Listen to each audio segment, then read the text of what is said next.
Chapter 272. On the other side of the screen, although Renbochin could only see one person, there were actually many people watching this scene. It could be said that every one of them was a person of considerable status.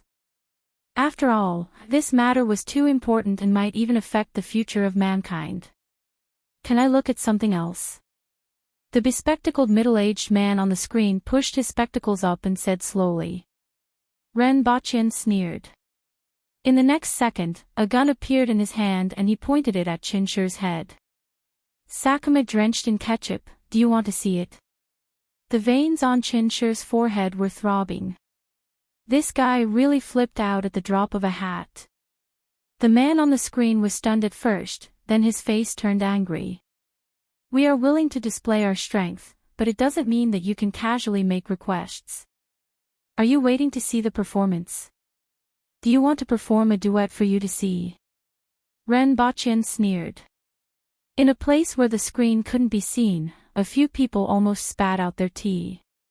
This guy's mouth was a little too poisonous. However, such a reaction was very normal. After all, that woman might be a so-called immortal cultivator. It would be strange if she was easy to talk to. The difference in strength allowed her to completely look down on ordinary people. Why don't we talk to someone else? The person behind you, at least show your face, right? Otherwise, I don't even know who I'm talking to. Right? Renbochin asked again. After Renbochin finished speaking, he waited for the response from the screen. In a faraway room, an old man put down his teacup and nodded to the person beside him. Connect it. After a while, the screen went dark. When it lit up again, the people and environment in the screen had changed. An old man sat on a chair and nodded slightly toward the screen. Hello, big boss. Renbochin put the gun behind him and immediately had a radiant look on his face. This was a real big boss. He had seen him on television more than once. Mr. Ren, I don't know how you would like us to address you. Let's call you this first. The old man smiled. His voice was very slow and his tone was very amiable. We have reached a consensus on the matter of cooperation. In that case, let's discuss on the basis of cooperation and seek common ground while reserving differences. We have some ideas, and Mr. Ren, you should also have your requests. Both sides should state them. This is the basis of communication, right? Renbochin applauded. As expected of a big shot, the way he spoke was different. He immediately set the tone. First of all, I want to ask a question. It doesn't affect our cooperation, but I want to understand something on the basis of our cooperation. Was there anyone else like Miss Chi? Is it just her, or are there others? Renbochin thought about it and felt that the other party's question was very sharp. The problem affected a wide range of areas. If there was only the Empress, why wasn't there anyone else? Since she could do it, why couldn't others? If there really was a legendary immortal cultivator, how could there only be one person? If there were others, where were they? What was his relationship with the Empress? Would they appear? These answers could affect the other party's attitude and approach in many aspects of cooperation. At this point in time, there were still many people watching the screen from a place where Renbochin couldn't see. They were carefully observing any of his subtle movements to determine some things. It's not just one person, Renbochin replied after careful consideration. As soon as he said that, many people's spirits were lifted. Some people who were watching him said, "It's almost true." They were all professionals, but they wouldn't say whether Renbochin's words were true or false. Instead, they would say it was almost true or not to provide a reference. After all, observing a person's expression and some subtle movements couldn't really tell. This was especially true for those who had undergone specialized training. What level is Ms. Chi's strength at? It's considered high. Renbochin replied. Logically speaking, she should be at the top. However, he hadn't forgotten something. It was that the former emperor led a group of people and left after attaining longevity heaven. Why did they leave? Where did they go? Great Xia had been founded for 70 years. Logically speaking, the first emperor was still far from reaching the end of his lifespan. Were there still such people? Were they still alive? Renbochin didn't know any of these. There were still many secrets in that world that he hadn't come into contact with yet. It's almost true. Where are the others? How many people are there? The old man in the video asked another question. At this point, he was a little nervous. If these people appeared in this world, no one knew what kind of changes would occur. However, one thing was certain, and that was chaos. When many powerful people appeared in this world, would they abide by the laws? Even a fool would know that it was impossible. They would only abide by some of their own rules and wouldn't care about the laws of the world. A paradise! Renbochin exclaimed. In fact, he suddenly felt that the so-called paradise in the Taoist classics might not be any different from the other world. However, there was a big difference. Even the Blessed Enclave had entrances and exits. The other world was related to the mystery of his travel. Although it was just a change of words, it already gave people a different feeling.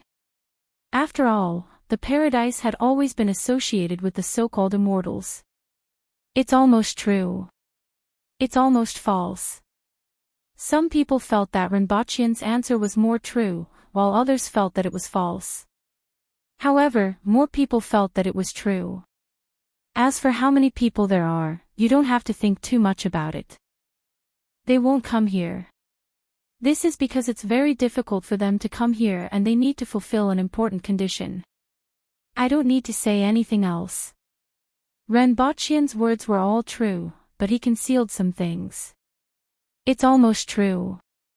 In that case, can ordinary people go to the so-called paradise? No. Following that, the other party asked a lot of questions about the paradise, the cooperation between the two parties, and a question that everyone was very concerned about, whether the so-called martial arts could really help one live forever. It's impossible to live forever, but it's possible to prolong one's life. When one's cultivation reaches a certain level, one can live for 200 to 300 years, or even longer. Renbochin's words made many people excited. Lifespan had always been the instinctive pursuit of intelligent life. With today's technological progress, there might be more ways to prolong one's life in 200 to 300 years. In that case, what requests do Mr. Ren and Madam Qi have? The old man finally asked. In fact, he still had some questions, but they weren't urgent and could be answered slowly in the future. He needed to digest and think about the content of this conversation. This isn't urgent.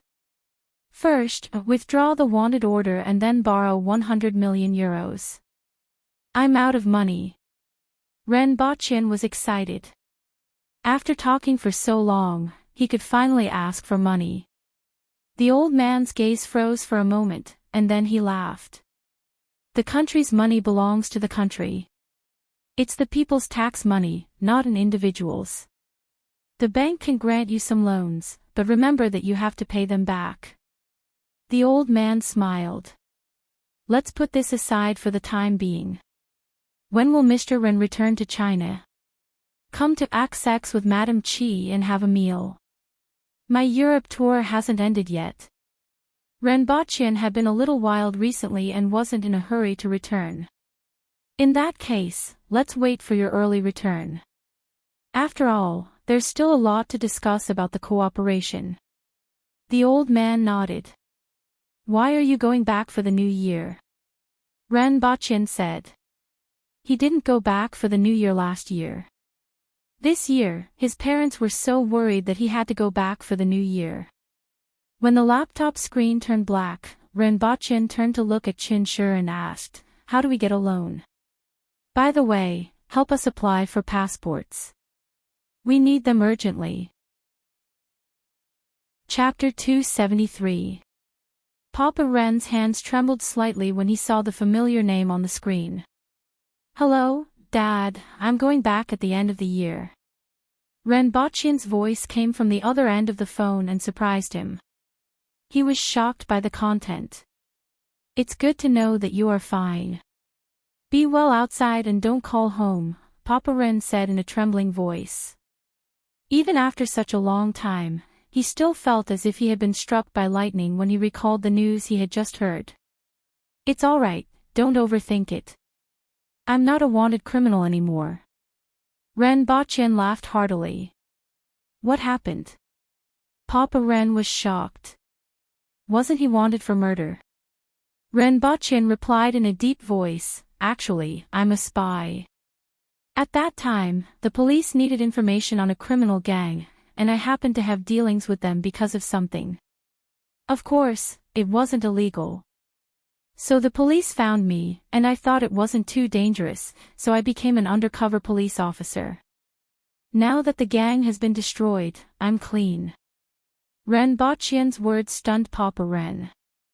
Really? Papa Ren didn't want to think about some of the loopholes in his words.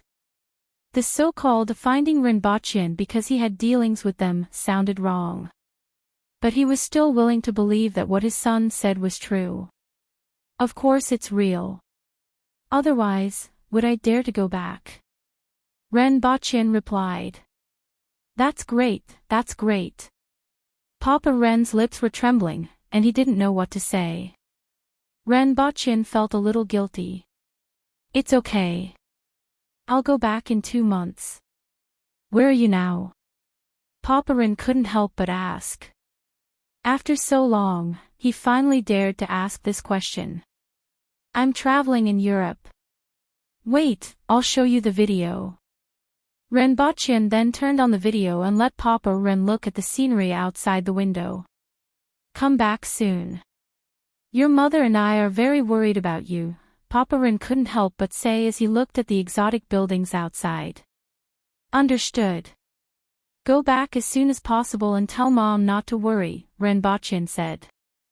There won't be any more danger, right? Papa Ren asked again. He only hung up the phone after getting a definite answer. Renbochen kept his phone and turned around. The Empress was sitting on the sofa not far away from him, flipping through a fashion magazine. Although she couldn't understand it, she could look at the pictures. At this moment, the two of them were in a hotel suite arranged by Qin. After a whole day, their passports and a brand new bank card were sent over. At this moment, there was really nothing else to do. They just had to wait for the two of them to return to China before they could start working together. The Empress suddenly raised her head and said, You seem to be lying all the time recently. In the past 2 days, she had suddenly discovered this problem, and it made her a little conflicted. People used to call me an honest and cute little husband. However, after I gave my only sincere heart to someone, I can't take it out anymore, Renbochen said with a straight face. He sighed in his heart.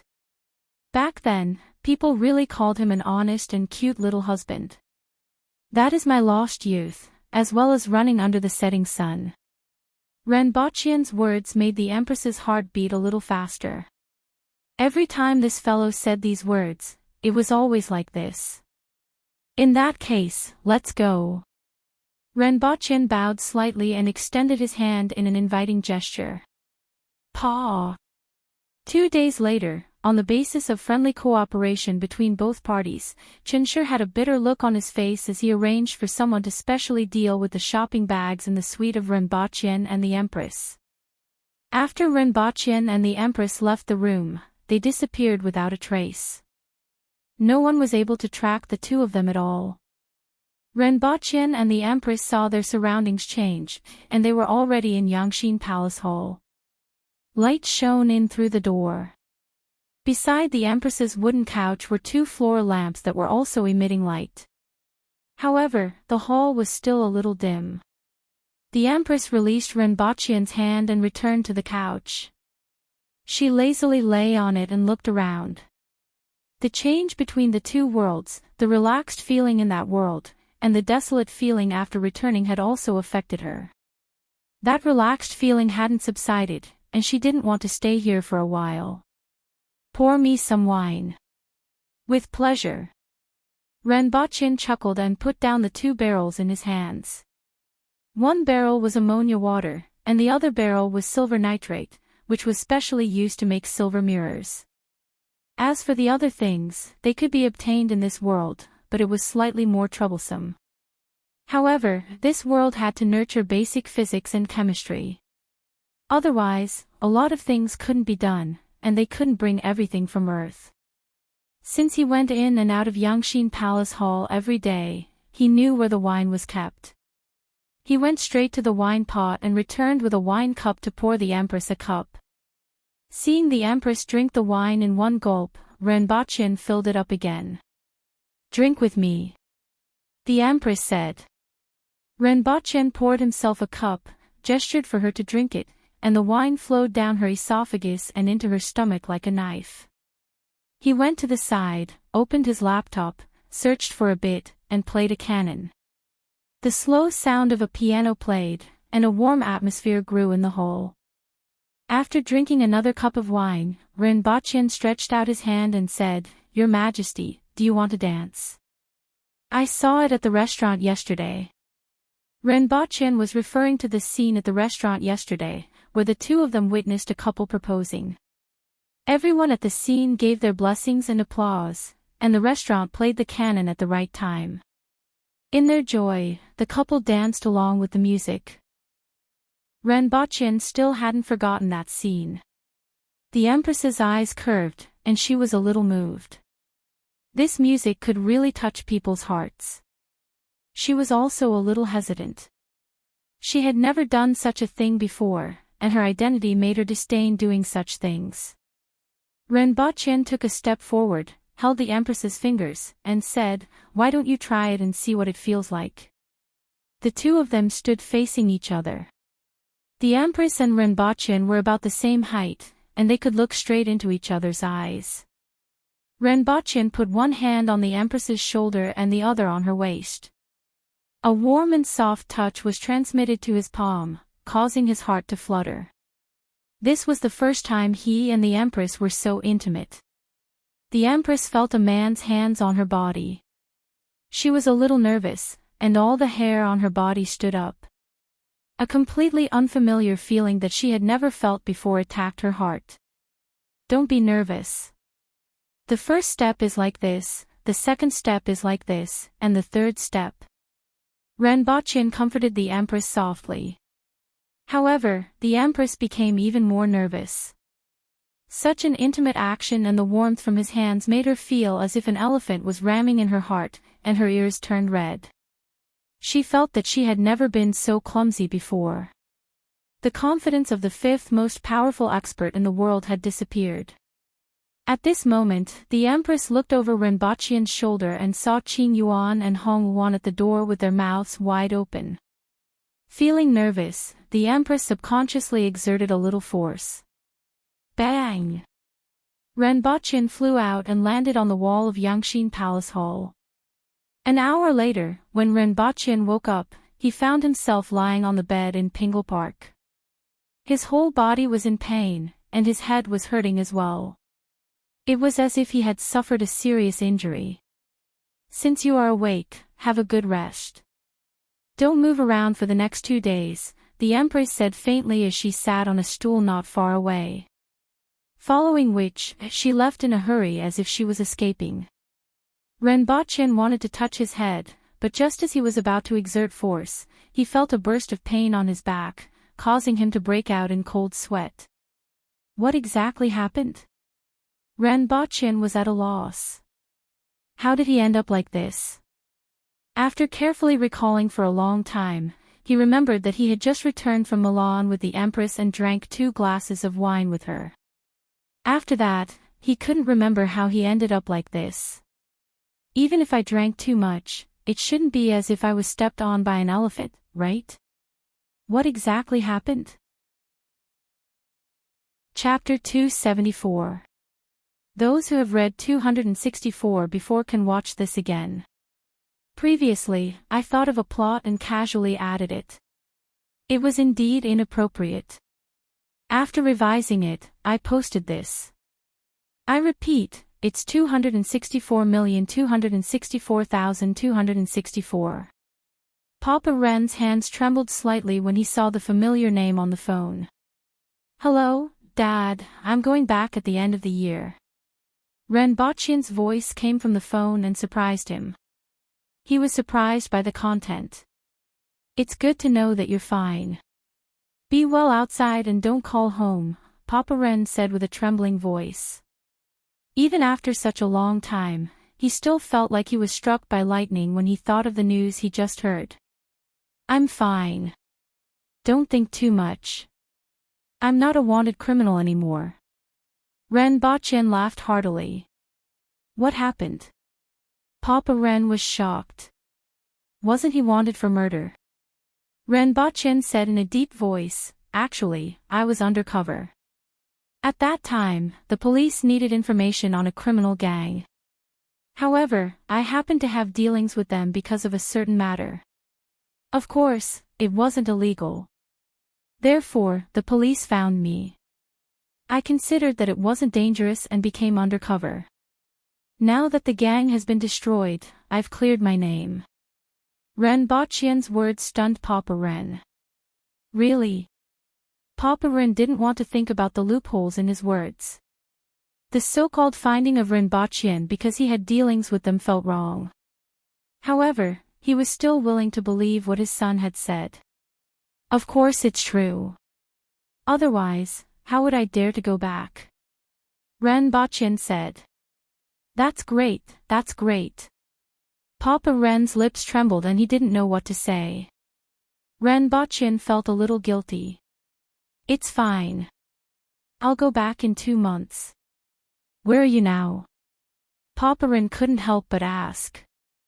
After so long, he finally dared to ask this question. Traveling in Europe. Wait, I'll video you. Renbochen then played the video and let Papa Ren look at the scenery outside. Come back soon. Your mother and I are very worried about you, Papa Ren said as he looked at the exotic buildings outside. Understood. Go back as soon as possible. Tell my mother not to worry, Renbochen said. There won't be any more danger, right? Papa Ren asked again and hung up after getting a definite answer. Renbochen kept his phone and turned around. The Empress was sitting on the sofa not far away from him, flipping through a fashion magazine. Although she couldn't understand it, she could look at the pictures. At this moment, the two of them were in a hotel suite arranged by Qin. After a whole day, their passports and a brand new bank card were sent over. At this moment, there was really nothing else to do. They just had to wait for the two of them to return to China before they could start working together. The Empress suddenly raised her head and said, You seem to be lying all the time recently. In the past 2 days, she had suddenly discovered this problem, and it made her a little conflicted. People used to call me an honest and cute little husband. However, after I gave my only sincere heart to someone, I can't take it out anymore, Renbochen said with a straight face. He sighed in his heart. Back then, people really called him an honest and cute little husband. That is my lost youth, as well as running under the setting sun. Renbochen's words made the Empress's heart beat a little faster. Every time this fellow said these words, it was always like this. In that case, let's go. Renbochen bowed slightly and extended his hand in an inviting gesture. Pa! Renbochen was speechless. 2 days later, on the basis of friendly cooperation, Qin resentfully arranged for someone to handle the shopping bags in the suite that Renbochen and the Empress were staying in. After leaving the room, Renbochen and the Empress disappeared without a trace.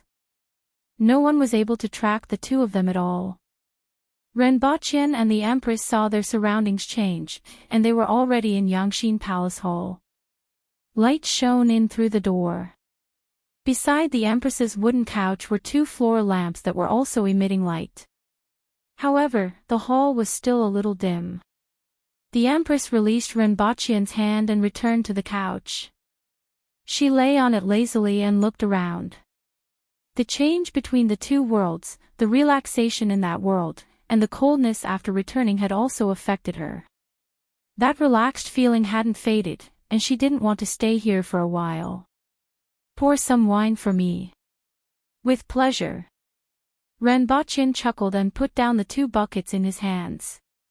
One of the 2 buckets was ammonia and the other was silver nitrate, which was specially used to make silver mirrors. As for the other things, they could be obtained in this world, but it was slightly more troublesome. However, this world had to develop basic physics and chemistry. Otherwise, a lot of things couldn't be done, and they couldn't bring everything from Earth either. After going in and out of Yangshin Palace Hall every day, Renbochin knew where the wine was kept. He went straight to the wine jug and returned with a wine cup to pour the Empress a cup. Seeing the Empress drink the wine in one gulp, Renbochin filled it up again. "Drink with me," the Empress said. Renbochin poured himself a cup, motioned for her to drink it, and the wine flowed down her esophagus and into her stomach like a knife. He went to the side, opened his laptop, searched for a bit, and played a canon. The slow sound of a piano played, and a warm atmosphere grew in the hall. After drinking another cup of wine, Renbochin stretched out his hand and said, "Your Majesty, do you want to dance? I saw it at the restaurant yesterday." Renbochin was referring to the scene at the restaurant yesterday, where the 2 of them witnessed a couple proposing. Everyone at the scene gave their blessings and applause, and the restaurant played the canon at the right time. Chapter 275.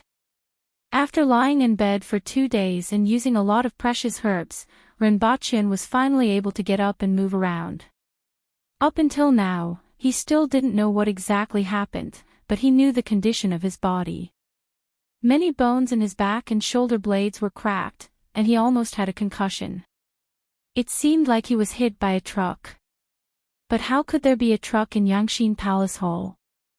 The only person who could do it was the Empress. However, when he asked this question, the Empress avoided it and even her ears turned red. This made him even more curious about what happened that day. If he said that he angered the Empress after drinking and was beaten up by her, why did her ears turn red? She would only behave like this when she was shy. But what exactly happened? If he couldn't figure it out, he didn't want to think about it. The Empress wouldn't tell him either. Qin Yuan and Hong Wuan should know, but they didn't say anything either. Even if he racked his brains, he wouldn't have thought that he would dance with the Empress, let alone cause a murder. When he was able to move a little, he asked someone to carry him to the empty space next to the training ground beside the palace and told the people from the Ministry of Works about his plans for a school. In fact, it was just to erect a wall and build a few houses. In addition to the 3 houses for school, there was also a library for books and reading, and a laboratory. However, the first thing to do was to build the 3 houses. The rest could be done slowly. After another 2 days, Renbochin was finally able to move by himself. Although his body was still in pain, it wasn't a big deal. This world was indeed unique in terms of medicine, whether it was the black mud cream or the medicine this time. With his previous injuries, he would probably need at least a month to walk on Earth. 100 days to recover from a serious injury wasn't an exaggeration. When they returned to Earth, the 2 of them went directly to Spain and stayed there for 3 days. In fact, there was a place in Spain that Renbochin wanted to see. It was Barcelona's Celestial Beach. In the past, he only heard about it on the internet and always wanted to see it. However, the weather wasn't right, and the Empress was beside him. The Empress almost flipped the table when she saw the bikini. If she saw Celestial Beach, Renbochin felt that he wouldn't have a good ending. "You won't die if you don't court disaster." Renbochin deeply agreed with this wise saying of the ancients.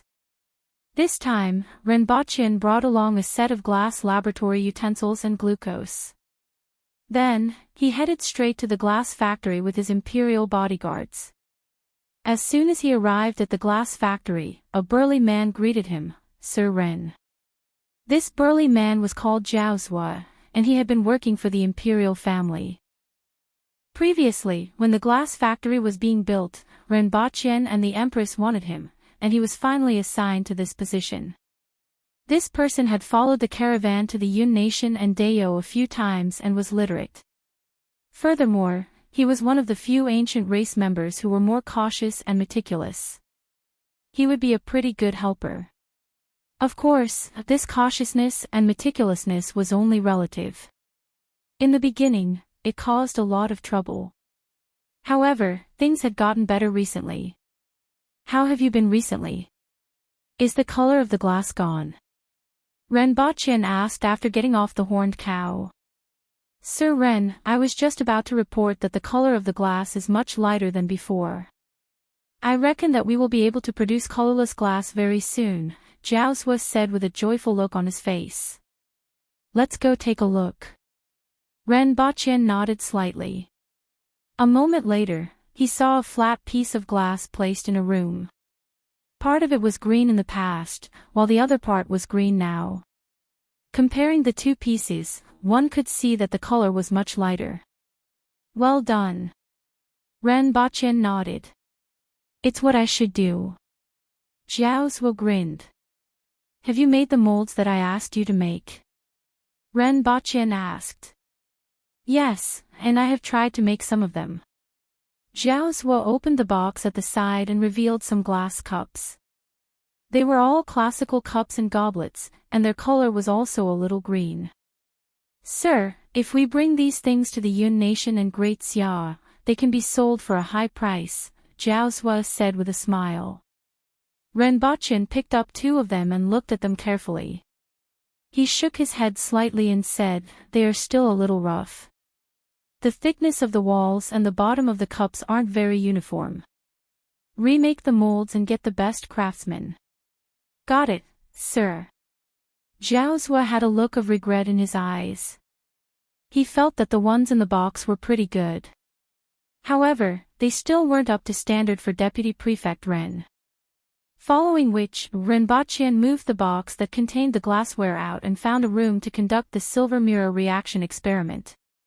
When Zhao saw the glassware that Renbaqian took out, he finally understood why Renbaqian didn't like the glass cups that they made. The color of the bottles and jars that Renbaqian took out was pure and transparent. There were almost no flaws, and the glass cups that they made could not be compared to them. For the next few days, Renbaqian would go to the glass factory every day. Every day, he would use those glass bottles and jars to conduct experiments in that small room. He would mumble words like sodium hydroxide, silver nitrate, ammonia, and so on that no one could understand. From time to time, he would kick the wall in frustration.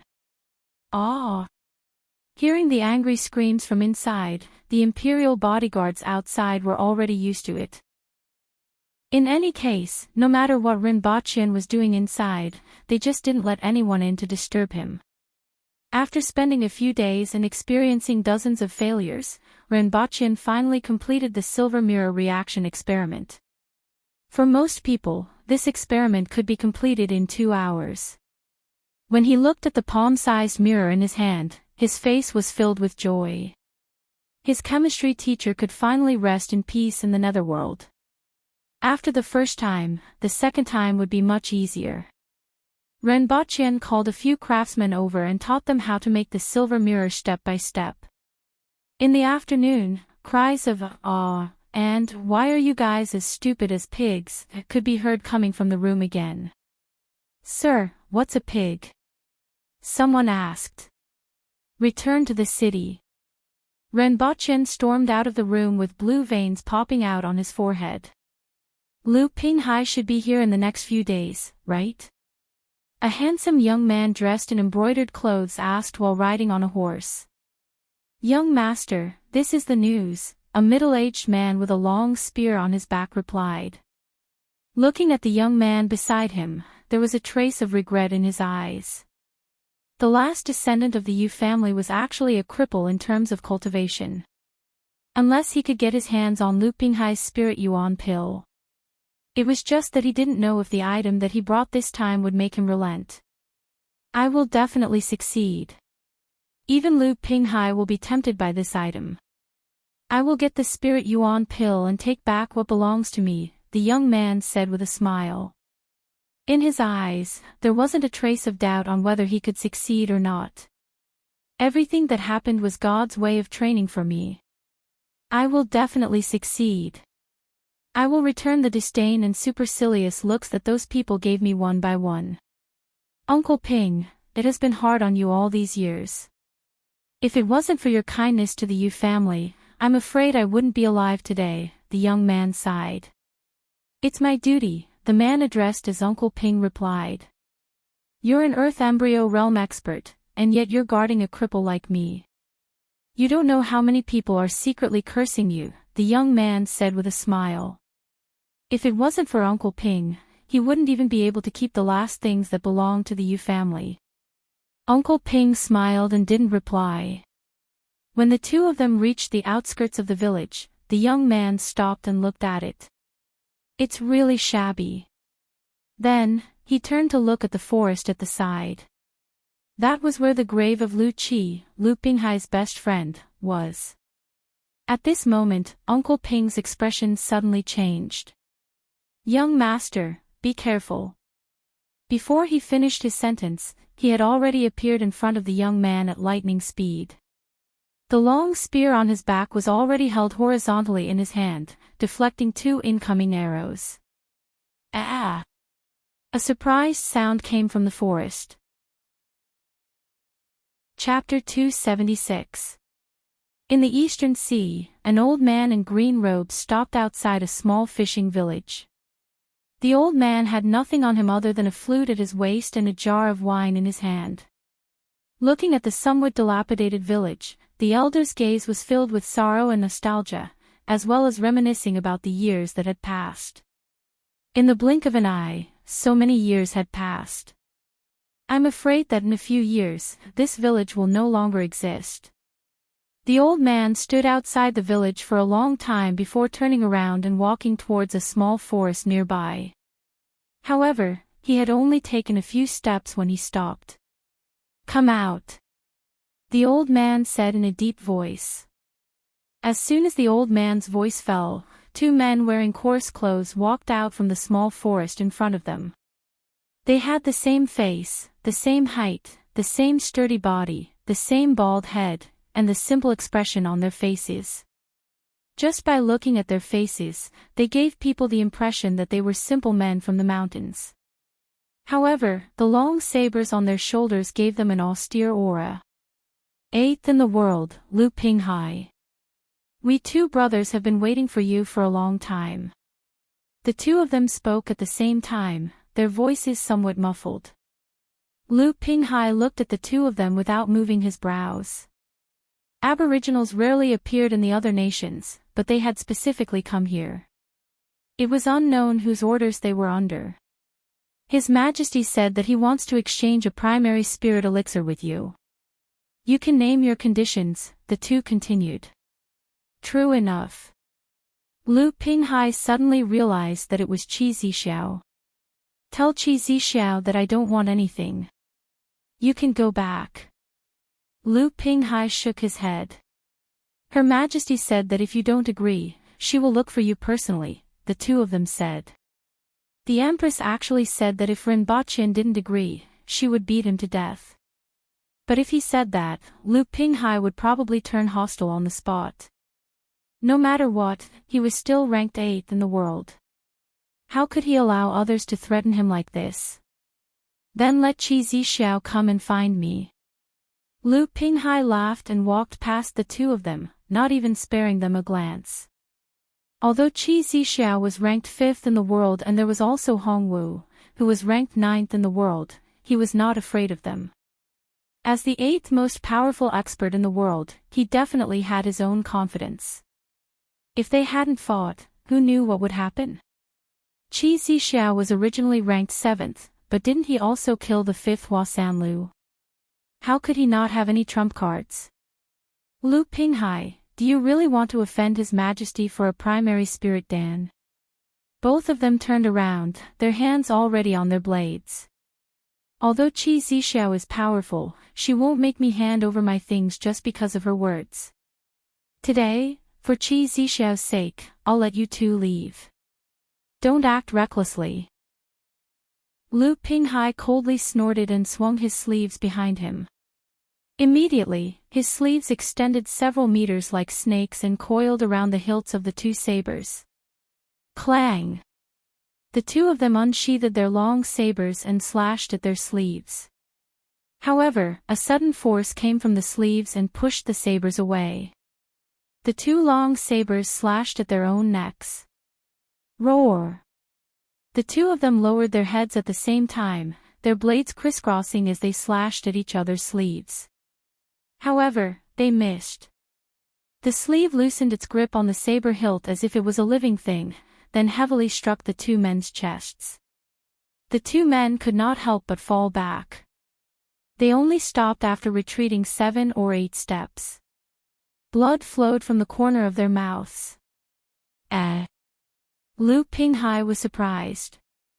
Even an expert who had just attained the spirit will level wouldn't be able to withstand such an attack, let alone a direct hit on their chests. Yet, the two of them were still standing there. The Aboriginals really had a lot of experts, and they were already this strong with just 2 people sent out. It's not easy to cultivate. I'll let you two off today. Lu Pinghai left these words and disappeared into the forest. The two men looked at each other, turned around, and left. Since the two of them were no match for him, they had to go back and tell the general about Lu Pinghai's rejection. Lu Pinghai entered the forest, went straight to his residence, and finally sat down in an open space. His old friend had lived here for decades, but now, he couldn't even find his grave. However, this was also good since no one would disturb him. He knew where Rinpoche lived even with his eyes closed. I'm back to see you again. Lu Pinghai opened the wine gourd, drank a mouthful, and sprinkled a little on the ground. He looked at the silver mirror in his hand and then at the craftsman and Zhao Zhua in front of him. How many days did it take for you to make this silver mirror? How stupid are you? Even a dark-faced man is smarter than you. A dark-faced man was a nickname for a wild boar. 2 days. Rinpoche squinted at the craftsman who answered him. Even a black-faced man would be able to make these things in 2 days. The craftsmen lowered their heads and listened to him quietly. A row of tall and burly men stood there with their heads lowered like a wall. Rinpoche nagged for a long time before finally saying, each of you will be rewarded with 10 taels of silver and your monthly allowance will be increased by 1 level. Even though these people were hopelessly stupid, they still managed to do it. They should be scolded and rewarded. Thank you, sir. Everyone immediately put on a smile.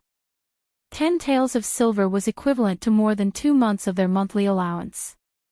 Furthermore, their monthly allowance would be increased by 1 level, which was a lot of money. All of you may leave. Rinpoche let the craftsman leave first and then instructed Zhao Zhua on the main tasks. At this moment, the most important ones were concave and flat mirrors, which were used to make solar furnaces. After these were completed and the Mount Damo iron ore mine was settled, they could then sell it to other countries through caravans to make money. For the next period of time, Rinpoche woke up in the morning and went to the glass factory.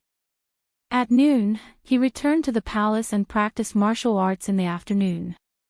After the problems with the glass and silver plating were solved, the next step was much smoother.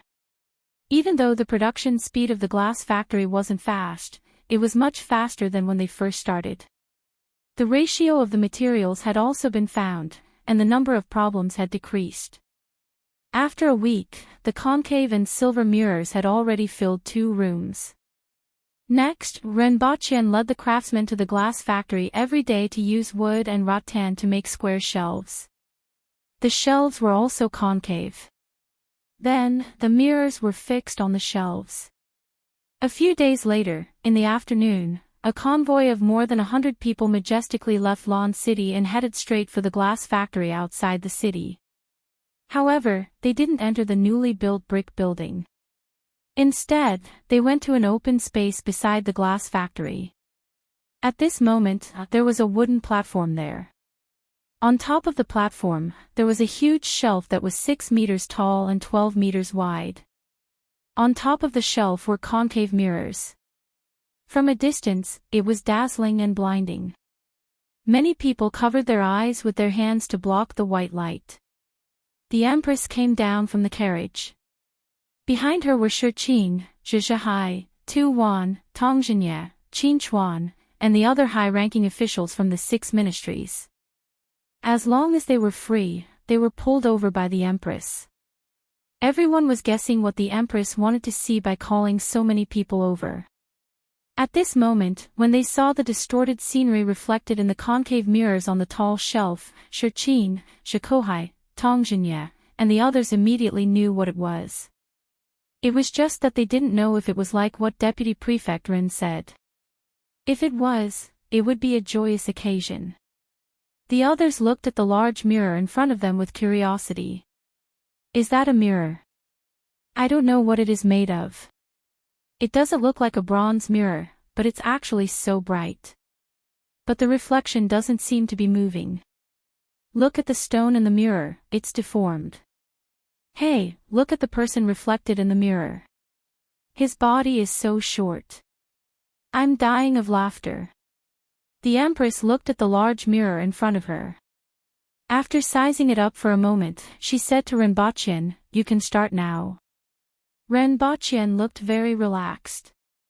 After such a long time, he had finally made this. Now was the time to showcase it. He hoped that this bunch of idiots wouldn't mess it up. Following his greeting, 30 guards who were usually in charge of his arrangements ran to one side and carried out 30 mirrors that were 2 meters long and 1 meter tall. Then, they placed them on the ground in front of the shelf. Following which, someone carried out a 4 meters long iron pillar that was as thick as the mouth of a bowl and placed it on the ground. Renbaqian walked to the front of the 30 mirrors and adjusted the angle of one of them to reflect the sunlight onto the concave mirror on the shelf. Then, after the concave mirror focused the sunlight onto the top of the iron pillar. After he adjusted the angle, the others followed his movements and began to adjust the mirror. From time to time, Renbaqian helped everyone adjust the mirror. At the beginning, many people had their eyes on him. However, as the Empress, Shirqing, and the others stared at the top of the iron pillar, more and more people looked over. They were doubtful about what they could see. But immediately, they got a huge shock. The top of the iron pillar suddenly burst into flames for no reason. One had to know that this was an iron pillar. Everyone wasn't blind. From the footsteps of the person carrying the iron pillar and the way it stood up, it was definitely an iron pillar. But how could an iron pillar catch fire? Something even more surprising happened. Not only was the top of the iron pillar on fire, but it was also melting. Dark red molten iron flowed down the body of the pillar. Very quickly, the top of the iron pillar was missing a chunk.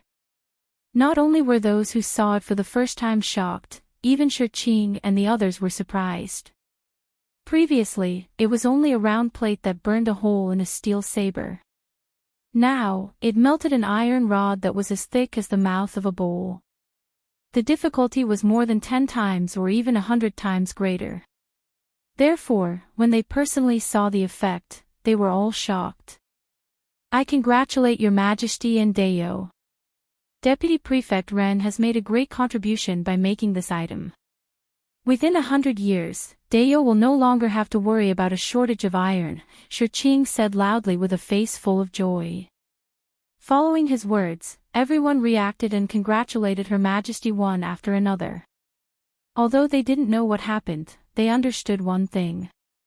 That iron pillar that was as thick as the mouth of a bowl had been melted. In that case, Mount Damo's iron mine would soon have a steady stream of fine iron ore. They would no longer have to worry about the lack of military equipment. This was indeed a joyous occasion, a joyous occasion. And Renbaqian, who had contributed the most to this matter, had a higher status in the hearts of many people. Previously, when Her Majesty said that she wanted him to set up an academy, everyone didn't take it too seriously. Many people didn't even consider it. In the future, if Her Majesty asked about it, they would say that even though the disciples in their family were not talented enough, they just needed to focus on practicing martial arts. However, from the looks of it now, this person really had some capabilities. Chapter 277.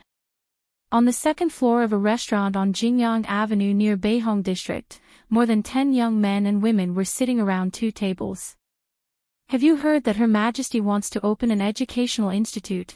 A tall and burly youth who was about 16 or 17 years old said while drinking at the table. Ren Baqian is in charge, another youth casually said. Humph. The one who spoke was a beautiful young girl who was about 17 or 18 years old. She slammed her bowl on the table. The others looked at her and laughed mischievously, but they didn't restrain themselves. This young girl was called Lu Yueyao. She suffered a big loss during the Great Hunt and was verbally abused by Ren Baqian.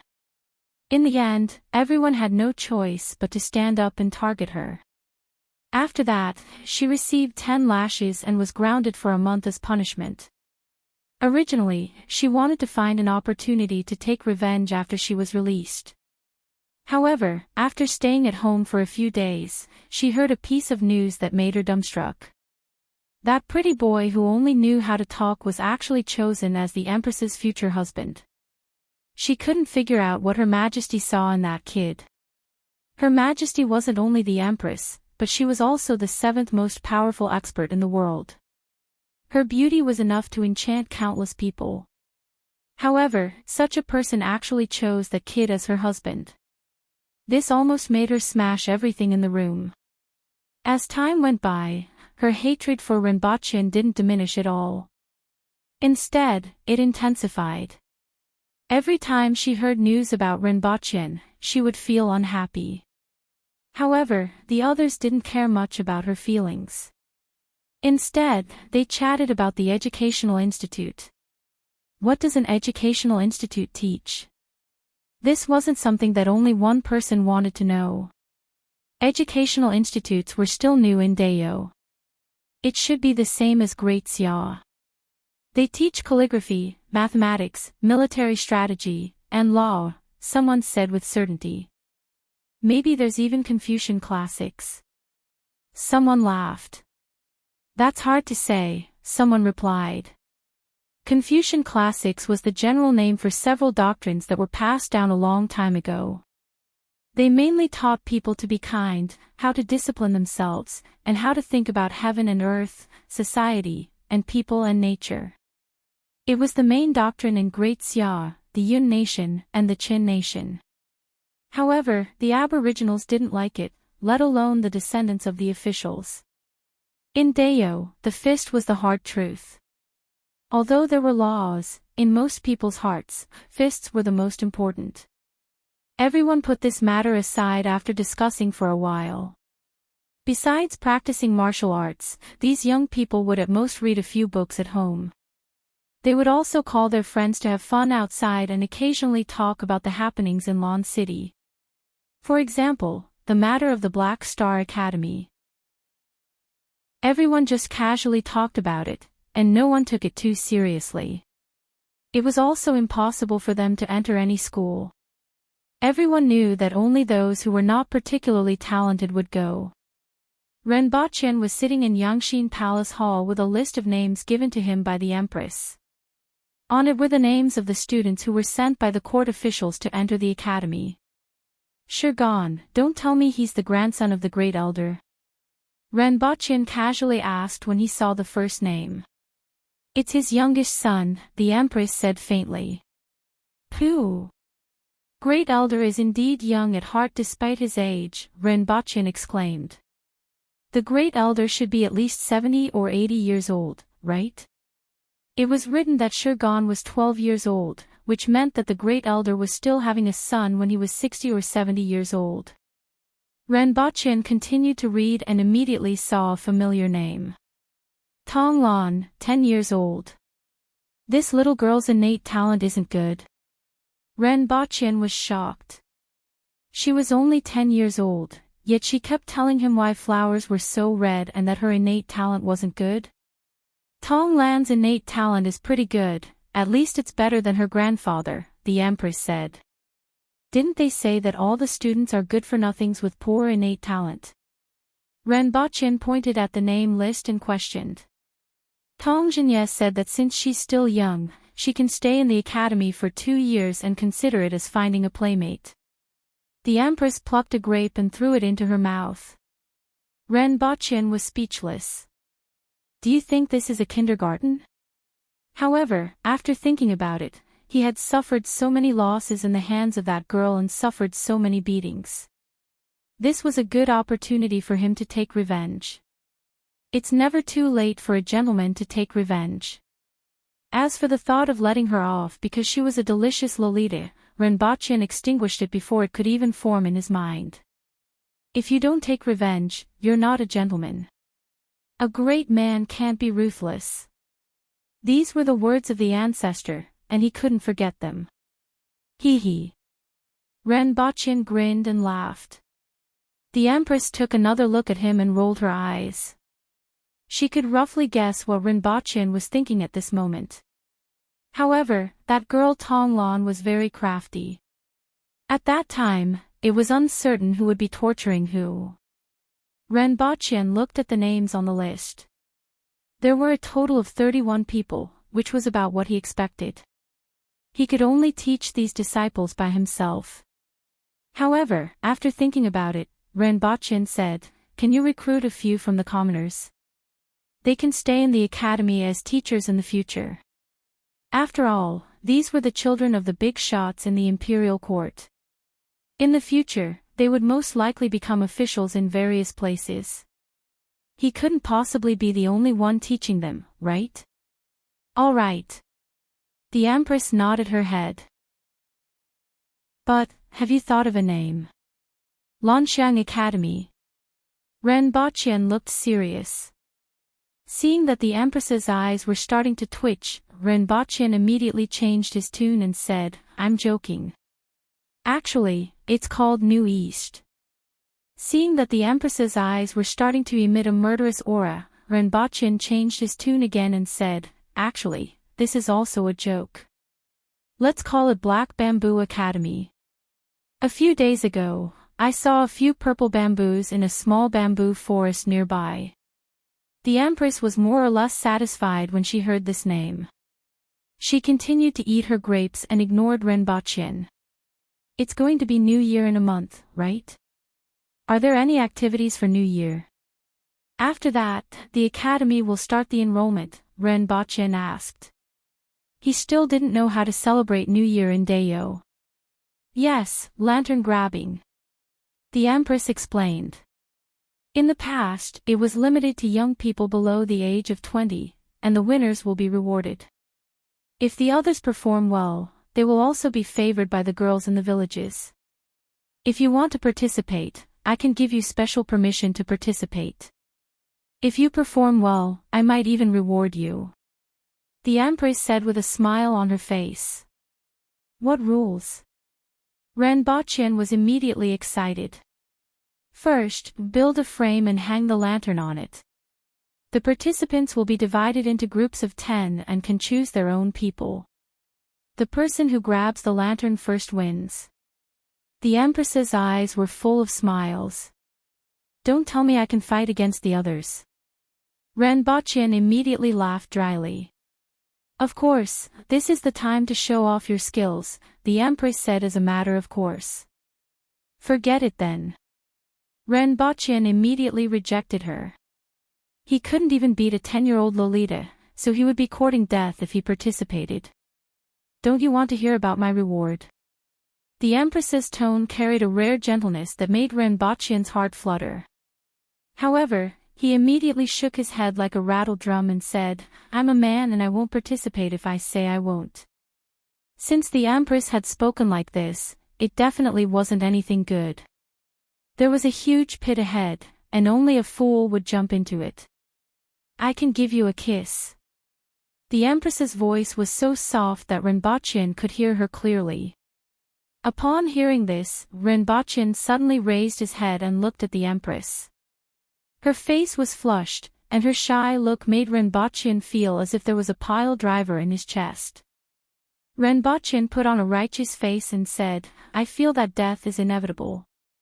It can be as heavy as Mount Tai or as light as a goose feather. I will die without regrets for your majesty." Then, he changed the topic and said helplessly, "It's not that I'm unwilling to participate in the lantern-grabbing contest, but I've been afraid of heights since I was young and can't climb high. Therefore, even though I feel pain, I have no choice but to give up."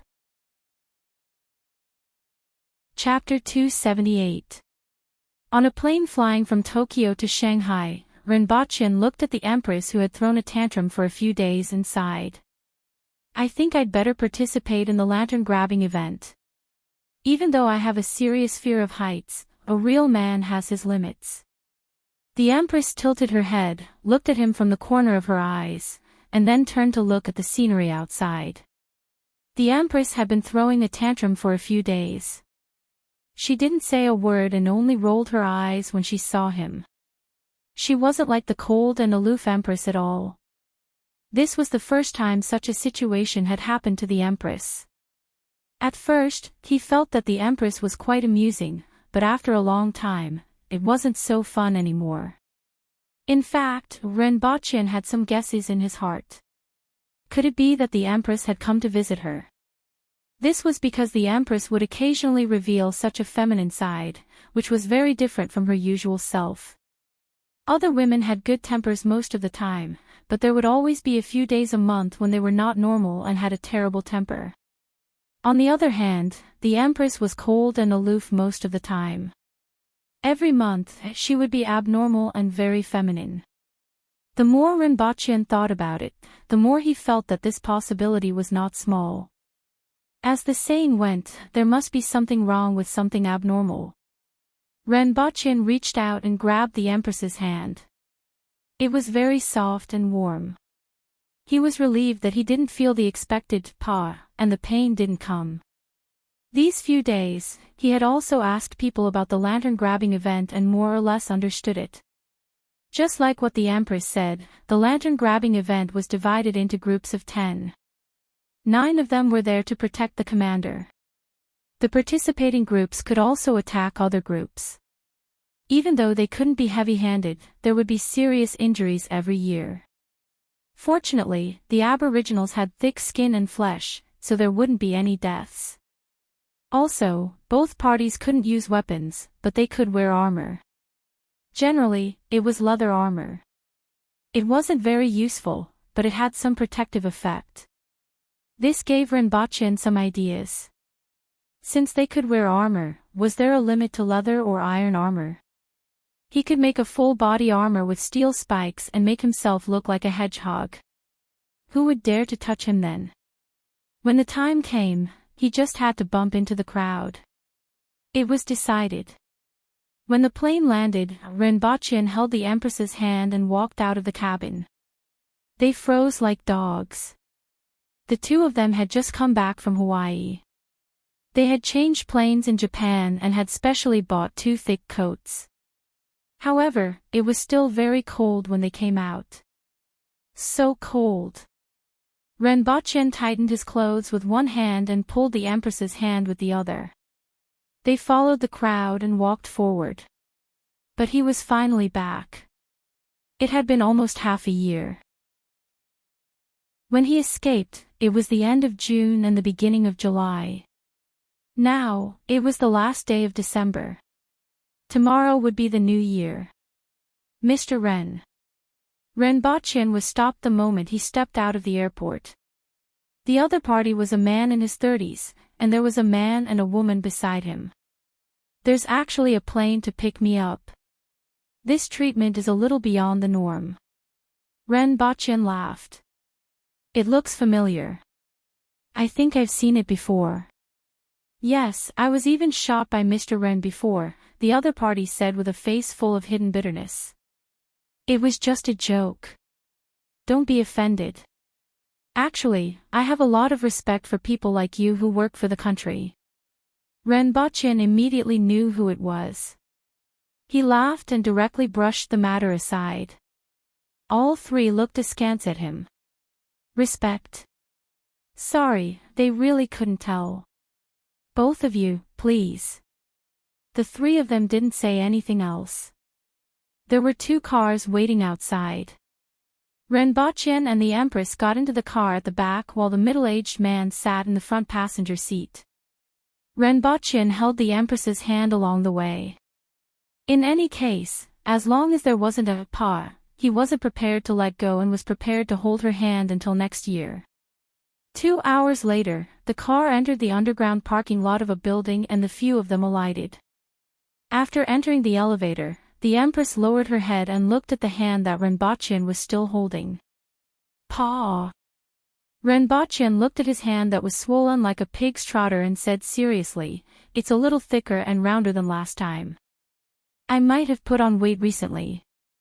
The three of them looked askance at him and inexplicably felt that they had been showered with dog food. When they got out of the elevator, there were already people waiting outside. 5 or 6 men and women in suits were waiting at the entrance. The one in front said rather enthusiastically, "Mr. Ren, Madam Chi, you are finally back." Those who didn't know would think that the 2 of them had gone overseas to study. The other party was a newly established department with a huge research team behind them. They were prepared to study the things that Renbochin had brought out. For the next half of the day, they discussed in detail about some cooperation matters. The previous time was just a preliminary agreement between both parties. This time, it was official. First of all, Renbochin couldn't be as reckless as before. At least, he still had to abide by the country's laws. He couldn't be reckless just because of his special status. With regards to this, Renbochin didn't have any objections. If no one provoked him, he wouldn't create trouble for no reason anyway. However, Renbochin asked for the identities of the 2 secret departments, which was the department that Chinshir was in. In the future, it would be easier to deal with matters outside. At the very least, they could scare off a lot of trouble if they encountered any problems. Originally, the other party wanted to give Renbochin and Qi Zixiao a nominal position in the army, but was rejected by Renbochin. If that was the case, the 2 of them would be tied together. After that, they added some details about the cooperation. For example, if the research results of the things that Renbochin brought back were to be studied, how would they be distributed? Generally speaking, the country would take the majority. However, Renbochin had the right to know. There was no reason for him to be kept in the dark about the research results of the things that Renbochin brought back. Furthermore, some of the research results could be converted into commercial applications. Both parties added some details in this area. For this matter, Renbochin couldn't possibly ask a lawyer for help. It was entirely up to him. He didn't know if he would be at a disadvantage or benefiting from some aspects. After half a day, both parties understood some of the ideas of the other party and reached a partial agreement. In the end, Renbochin felt that his brain was hurting. It was too troublesome to talk to these people because it was all about minor details. However, this was something that had to be done. If these things weren't explained clearly, who knew what certain people would do in the future? Especially after 10, 20, or 30 years, no one could say for sure what the current leaders would think. For most people, there wasn't a need to consider so much. However, for Renbochin, 30 years on Earth was equivalent to 15 years. Finally, both parties reached a memorandum of understanding. As for a contract, it was impossible to have one. The Empress sat there in a daze the entire time. She wasn't the least bit interested in such matters. After that, Renbochin took out some things that he brought along. A bottle of soil, a bottle that contained an outstanding little white flower that he picked from the garden, and a piece of stone. These things looked ordinary, but they were the foundation of a world. From these things, it might be possible to see the differences between Earth and that world. The other party immediately arranged for people to keep these things. Mr. Ren, we need something more special. The person who spoke was Yang Sen, the head of the newly established department called Messier 87. Messier 87 was a galaxy located in the constellation Virgo. This name also implied another world. From this, it could be seen that some people regarded the so-called paradise as a completely different world. After all, in the theory of Taoism, the paradise was located in the space of the big world. As a result, they had various kinds of connections with our world. At the same time, due to the relative isolation of their existence, the paradise had its own unique space-time structure. Therefore, the paradise could be said to be another world. However, Renbochin felt that the person who came up with this name had probably seen too much Ultraman. Research always has to start from the basics. I also want to know what these basics are different from each other. I will bring some more things over a period of time, and some of them will be what you want, Renbochin said. It's a pleasure working with you. The other party nodded. They also wanted to know what Renbochin wanted to know. Since Renbochin said that he would bring more things over a period of time, it was fine. You can contact me if there's anything. Yang Sen handed a business card without a name to Renbochin. I will try my best to help you settle some things within my capabilities. However, breaking the law doesn't count. That night, Renbochin held the Empress's hand at the bund and looked at the 4D lights in the sky. The gorgeous colors shone on everyone. There were young people everywhere, and most of the cold wind was blocked by the people around them. As time passed, the surrounding atmosphere became more and more enthusiastic. 60 seconds, 59, 58. As the countdown began, this year had come to an end. Renbochin held the Empress's hands at the right time and stood opposite her, 10, 9, 8. As the last 10 seconds passed, many couples around them shouted while holding hands or hugging each other. In the last few seconds, many people wanted to leave a kiss that crossed the new year. Renbochin stared into the Empress's eyes and saw that her gaze was like the surface of a lake. Her face was slightly bashful. Renbochin moved his mouth closer to hers when the last 3, 2, 1 resounded. This was such a good opportunity. What if the Empress was infected by this atmosphere? Renbochin thought to himself. The Empress's body shrank back a little. Then, she subconsciously raised her hand and lightly hammered Renbochin's chest. This action was very common on television, and the Empress had seen it many times. Chapter 279. How does it feel to have a girlfriend who is highly skilled in martial arts? Renbochin did not know if anyone had considered this question, but he felt that he was qualified to answer. It was probably similar to dating a road roller. If you were not careful, you would be buried in the ground. This was risking your life to date. After a week, he finally got out of bed. He felt that he was going to have a psychological scar. However, he had to thank the super strong ointment from the other world. Now, he still remembered Yang Sen's surprised expression when he visited the hospital. He really could not imagine how he became like this. His sternum and 2 ribs were fractured, and it was similar to being hit by a car. However, at that time, Renbochin was in the crowd at the bund. Thus, the only person who could cause harm to him was Qi Zixiao, who went in and out with him. After hearing the news, many people guessed whether Renbochin and Qi Zixiao had a conflict and whether it would affect their cooperation. However, Qi Zixiao did not leave Renbochin's bedside for the next few days with an apologetic look on her face. Until someone raised the question of whether it was domestic violence. However, no one asked Renbochin for confirmation. They only felt pity when they thought of him. Naturally, Renbochin was embarrassed to say that he was bashfully punched in the chest by the Empress. However, there was one thing that he understood. If he did not want to risk his life to get married and the Empress would become a widow, he had to improve his strength. However, the Empress's attitude was not right these few days. Although it was not very obvious, he could feel it. He also knew what the reason was. When he arrived at Yangxin Palace Hall, he saw the Empress in a daze. He did not know what she was thinking about, and there was a wine flask beside her. After seeing Renbaqian, the Empress regained her original cold expression. However, there was some guilt in her eyes.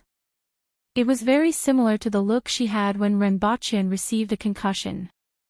Although she could control her strength most of the time, Renbaqian was really too weak.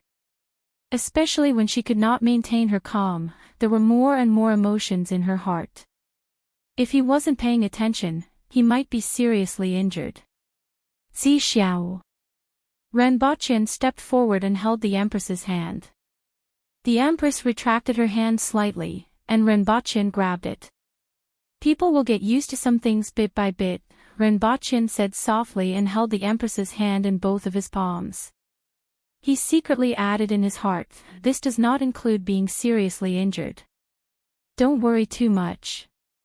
Many things will happen naturally. I'm afraid that one day, I'll have to personally bury you in the garden, the Empress said faintly. Her voice was a little cold, and the contents of her words were chilling. Renbaqian knew that she was just feeling a little guilty, so there was a little resistance in her heart. She was afraid of hurting something. In other words, he was timid. The female Empress's heart was in a mess these few days. She did not know what she was feeling right now. In all these years, this was the first time she had felt this way. She was a little upset. It was the same feeling as before. This was the first time his heart was beating fast, the first time his heart felt like it was being pounded by an elephant, the first time he felt guilty, the first time he felt timid. I trust that you will control your power. Looking at this hand, it was beautiful, soft, and warm. It made one want to hold it forever. Even though it's very powerful, it's not meant to harm anything. Renbaqian held the Empress's hand and spoke in a very warm voice. The Empress allowed Renbaqian to hold her hand, and her heart was beating very fast. Renbaqian gently kissed the Empress's finger. As if she had been electrocuted, her whole body trembled slightly. The coldness that had just been restored immediately melted like ice and snow. Renbaqian felt that the success rate of kissing her now was very high. However, there was a saying that went, you won't die if you don't court death. Before reaching the man-will level, Renbaqian felt that his small body would not be able to take a hit. It was better not to do anything too dangerous. Don't think too much. Renbaqian straightened his body and smiled. We should set off now. A lot of people should be waiting anxiously. The Empress looked at him, wrinkled her nose slightly, and let out a soft, humph. It sounded like a little girl raising her head proudly and making a sound. Renbaqian knew that the Empress had recovered when he heard this sound. A few hours later, Renbaqian and the Empress appeared in that building again. Mr. Ren, you recovered very quickly. Yang Sen was a little surprised. It had only been half a month, but it seemed like there were no major problems. Do you want to do a more detailed examination? No need. Renbaqian waved his hand. Don't try to trick me into letting you guys study me. Yang Sen felt a little regretful. At present, both parties were in the early stages of cooperation and were more cautious. How's the previous one? Renbaqian asked. Soon after, he saw a stack of printed reports. Most of the composition is still the same, but there are many microorganisms that I have never seen before. Some of them died after leaving the soil, and some of them have undergone some changes. We need more time to find out more, Yang Sen explained briefly. However, the common iron and calcium content in the soil is very low, and the content of titanium and potassium is higher. It could be seen that Yang Sen was very concerned about the research progress in this area, and he almost blurted it out. Renbochin roughly glanced at the report and put it back on the table. Let's go to the laboratory to take a look. You guys will be interested in the things that I brought this time.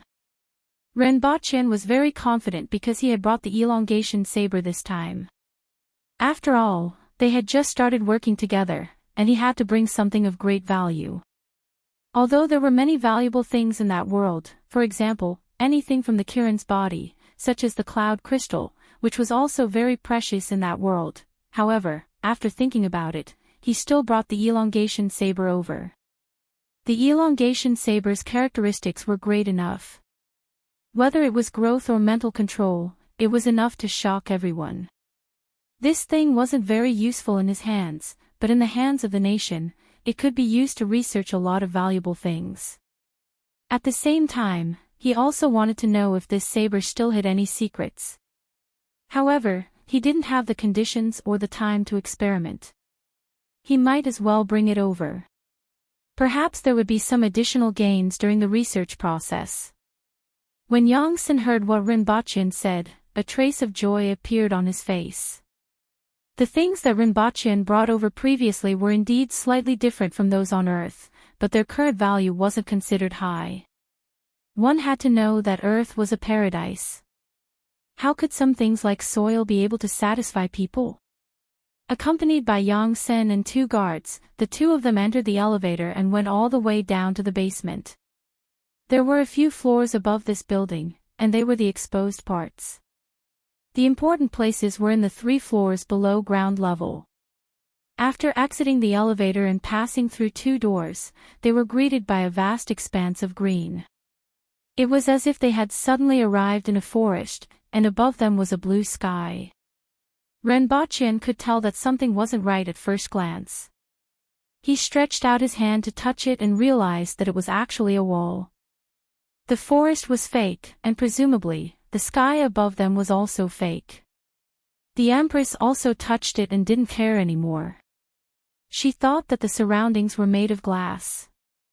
This is a new technology that hasn't been applied in the commercial market yet, Yongsan said simply.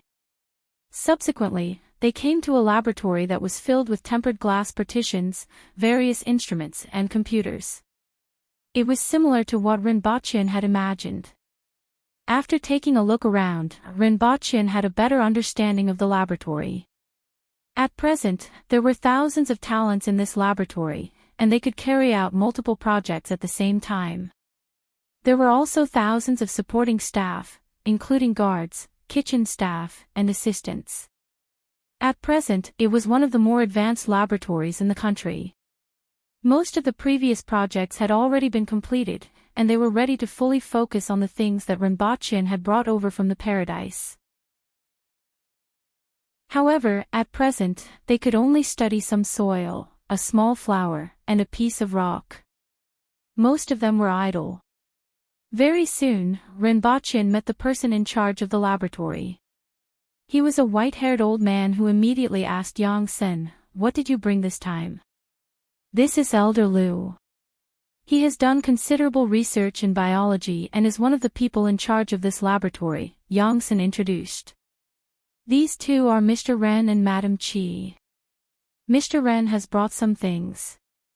The 2 of you are here for a checkup." Elder Lu's eyes lit up when he heard Yongsan's words. "This time, I'm here to study something else." Renbochin shook his head slightly, and a sheath knife appeared in his hand. "What's this?" Elder Lu stared at the knife and asked. Yongsan immediately thought of some legendary magic treasures and the like. Renbochin drew the knife from the sheath, and before the 2 of them could see, he made a cut on his hand and let the blood drip onto the knife. After making a few cuts, it wouldn't hurt anymore. With a thought from Renbochin, the knife in his hand suddenly grew from 1 foot to 2 feet. This shocked the 2 of them and almost made them think that it was a switchblade. Following which, it became a 3-foot blade that completely grew out of the handle. This time, Yongsan's eyes immediately lit up. Renbochin took out some ointment and applied it on his arm. In the blink of an eye, the wound began to close, and tender flesh began to grow. This knife is called Enchanting. You have seen its function. It can grow after sucking blood, Rinpoche told the two of them. Elder Lu stared at Rinpoche's arm and asked, "What medicine is this?" "Black mud cream. I have a laboratory that is researching this, and it will be on the market soon," Rinpoche said faintly. Even so, Elder Lu was still very interested. Following which, he set his sights on the long knife in Rinpoche's hand and asked, "It can grow only by sucking blood. Can it become shorter?" With a move from Rinpoche, the Enchanting knife returned to its original size of 2 feet. It can be controlled with your mind. Furthermore, as time passes, the length will slowly return to its original size. This thing can be controlled with your mind. Elder Lu was suddenly shocked. Upon hearing this, Yang Sen's eyes lit up like a searchlight, and his breathing became heavier. "Yes." Rinpoche briefly explained the situation of this Enchanting knife. "Let me try," Elder Lu said. First of all, this knife could grow. The metal that could grow already proved its value. Although Rinpoche said that it could absorb blood, the quality of the blood that flowed from Rinpoche and the part that grew from the knife was too different. It completely didn't conform to the law of conservation of mass. Needless to say, it could be controlled with one's mind. If the theory was researched, it would have a huge impact on the modern world. To put it simply, it could drive with a single thought and stop with a single thought. Or to put it in another way, it could be controlled with one's mind. The thoughts in one's mind could be input into the computer. Or to put it in another way, the so-called virtual world technology.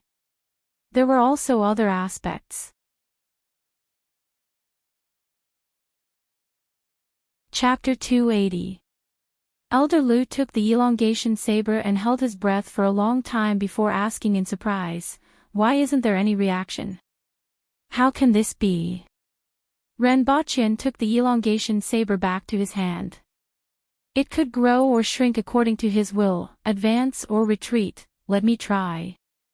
Yang Sen took it and held his breath for a long time while repeating, "Grow, grow." However, there was still no reaction after a long time. This time, everyone's gaze was somewhat strange. Rinpoche pondered whether it could only be used by people from another world. However, he was an earthling. He stuffed the elongation saber back into the Empress's hand to see if there were any changes. After a few seconds, the Empress raised her hand and threw the saber back to him. "Only you can use it. This thing has the ability to recognize its owner." Rinpoche was flabbergasted as he didn't expect this at all. Not only was Rinpoche surprised, but everyone else was also surprised. What did it mean for it to recognize its owner? Was this saber compatible with Rinpoche in some way? Or did this saber have its own thoughts? The former was like a key opening a lock, so how did Rinpoche control this saber? As for the latter, was this saber alive? "It seems like I'm the only one who can use this saber. I'll bring back the things you need in a few days." Rinpoche sheathed the saber. Although this saber was a little useless, he still felt that it was pretty good that only he could use it. "Leave this saber here first. We still need to conduct some tests." Elder Lu quickly grabbed Rinpoche's arm. Although only Rinpoche could use it, this saber had great research value. Rinpoche thought for a while and decided to let them study this saber to see if there were any secrets. "Don't break it, or else you won't get anything else," Rinpoche exhorted. Elder Lu held the saber and ran out to call for the researchers. He couldn't be bothered with Rinpoche, who was left behind. His main goal now was to study the secrets of this saber. After leaving the saber here for the time being, Rinpoche left with the Empress and returned to the haunted house in SY where several people died. At least, most people in that building thought that house was a haunted house. When Rinpoche appeared in that neighborhood, a few people were stunned at first, then their expressions changed drastically. They quickly called the police after Rinpoche left. "Hello, 110. I saw the wanted murderer. A few policemen were stopped just as they were about to set off. After all, Renbochen's arrest warrant had already been revoked. However, these police officers had a deep impression of his case, especially that note. As soon as he heard the news, he was immediately furious and wanted to arrest him. Only after the reminder did he remember that the man was no longer a wanted criminal. Until now, many people did not understand. The case that person committed was almost irrefutable, and the impact was so big, so bad, how could the arrest warrant be cancelled? Take a look. The person who stopped them earlier threw over a piece of paper. On it was a notice of what had happened. In the notice, Renbochen became a member of a certain secret department, and the Jean family was involved in a series of cases. In fact, there was no need to issue this notice, but they were afraid that someone would cause trouble for Renbochen again. Based on what Renbochen had done in the past, he might not be able to stir up any trouble in the end. He might as well notify them. As long as he doesn't break the law in the future, don't bother with him, the policeman reiterated. Renbochen stood in front of the door and looked at the newly changed lock and the key in his hand. He was slightly speechless as he couldn't even return to his own home. After calling Chen Shi and asking where the key to the new lock was, Renbochen opened the door. There was dust everywhere, and the living room was filled with shopping bags. All of them were bought in Milan previously. There was a layer of cloth covering them, and it looked like his bed sheets. He called the housekeeper, and the housekeeper was surprised to receive the call. Renbochen explained that he wasn't a wanted criminal, that it was a misunderstanding, and that he was actually a government employee. The housekeeper immediately promised to arrange for someone to clean up the house and bring a new contract. The Empress stood there and frowned slightly. As she flicked her sleeves, the dust in the living room seemed to be blown away by a storm. In an instant, nobody could see her. Seeing that the situation wasn't good, the Empress instantly appeared outside the door, leaving Renbochen to be baptized by the dust storm. Cough, cough. Renbochen covered his nose with one hand and looked as if he had just crawled out from a pile of coal. He turned his head and looked at the Empress. The Empress looked back at him with an innocent look on her face. After waiting for an hour, the person who promised to come immediately finally arrived. At this moment, the house was even dirtier than before. The walls and ceiling were covered in dust. As long as one raised their voice, the dust would fall from the top of their heads. After more than half an hour, Renbochen, who had taken a bath and changed his clothes, dragged the Empress to the supermarket to buy ingredients, sweets, and wine. What's the matter? Renbochen looked at a young lady who suddenly blocked his way and asked. She was 27 or 28 years old, wearing a police coat, and had her hair tied into a ponytail. She looked very neat. The lady took out an identification card from her pocket and said, "Police. I'm just warning you not to offend me. Don't think that what you have done is over.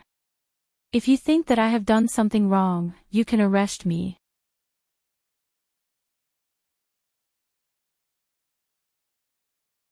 Chapter 281. Renbochen didn't take the policewoman seriously, but after seeing her, Renbochen recalled the aftermath of the Jean family. After returning to the car, he gave Chen Shi a call as he should be more familiar with the situation. After asking, he found out that the Jean family was in a mess after he escaped. Several of the main leaders were dead, and there were almost no immediate family members left. The remaining people fought fiercely for the property, especially the relatives of the Jean family. At that time, some people thought of avenging Jean Wen and the rest, but before they had the chance, the police exterminated the remaining members of the Jean family and dug up all the previous incidents. After all, the Jean family wasn't clean, and this incident was so serious that the old scores were immediately dug up. Of course, there were also some departments behind the scenes. After the call, Renbochen felt relieved and completely let go of this matter. The Jin family had already fallen apart and could no longer cause any trouble. For the next period of time, Renbochin had absolutely nothing to do. Occasionally, he would go to the school that was still under construction. The 3 brick houses had basically been completed. Sometimes, Renbochin would think of something and ask the person in charge to add a little something in a certain place. For example, a swing. For example, digging a ditch to bring in water from a nearby stream. For example, building a pavilion. The rest of the time, he would practice or receive Tonglan's one-on-one tutoring. Every time he lay on the ground after being educated by Tonglan, he would always remember a man saying, "I'm invincible," in my background music. However, Renbochin was exactly the opposite of him. "I've never won in my background music." Ah, what a painful realization. Traveling back and forth between the other world and Earth, his progress was still slow, but his strength had recently increased to more than 450 kilograms. At this time, Renbochin couldn't see the surrounding scenery clearly at the bottom of the lake, but he estimated that he shouldn't be far from the bottom. When he touched the bottom of the lake, he would have completed the cultivation of the visualization of water, and reached the initial stage of the man-will level. This was a qualitative change. When he reached the initial stage of the man-will level, his entire body would undergo some changes, indicating that he had taken an important step. In Great Xia, only 1 in 1,000 practitioners could reach the man-will level, and only 1 in 100 could reach the earth-will level. From this ratio, some problems could be explained. The man-will level was an extremely important threshold. Early in the morning, Renbochin cleaned himself up and shaved his hair, revealing his green scalp. He also shaved his beard. He even took a cold shower. Then, he picked up Gun, who was hugging his thigh, and threw it to the side, causing it to collide with Tian. Tian and Gun were sent to Pingle Park recently. Otherwise, Renbochin would have missed them. He simply informed the Empress and got someone to send them over. When he arrived at Yangxin Palace Hall, the Empress was reading a thread-bound book. "Your Majesty, do you want to return with me? Have a taste of our new year and home-cooked meals." Renbochin stood beside her, leaned his upper body against the wooden couch, and moved closer to see what the Empress was looking at. "Are you going home?" the Empress straightened her body and asked. She then casually slapped the book on his body. "Yes." Renbochin nodded. It was time to go back. It had been so long. If not for the fact that the Empress was always by his side, he would have returned long ago. "I'm not going," the Empress immediately rejected him. Renbochin heaved a sigh of relief after hearing what the Empress said. After all, even though the Empress treated him well, she was still very cold to others. In addition, she had been in charge of life and death for a long time. Furthermore, she had the aura of a top-notch expert. Ordinary people would probably feel uneasy around her. Just by releasing a little bit of her aura, a vacuum zone would appear around her, and no one would appear around her. If he really brought the Empress back, he was afraid that there would be an awkward silence, and then an awkward silence. Therefore, Renbochin felt that this wasn't a good time. However, it was still up to the Empress to decide whether to go or not. It seemed like the Empress didn't want to see anyone else now. The solar furnace should have arrived at Mount Damo by now, right? Renbochin calculated that it had already been half a month. Even though it was a mirror type and had to be transported carefully, it should have arrived in half a month. According to the journey, it should have arrived yesterday, the Empress said. She had received the news previously. If they used the Yabber to send the letter, they should have received it by today.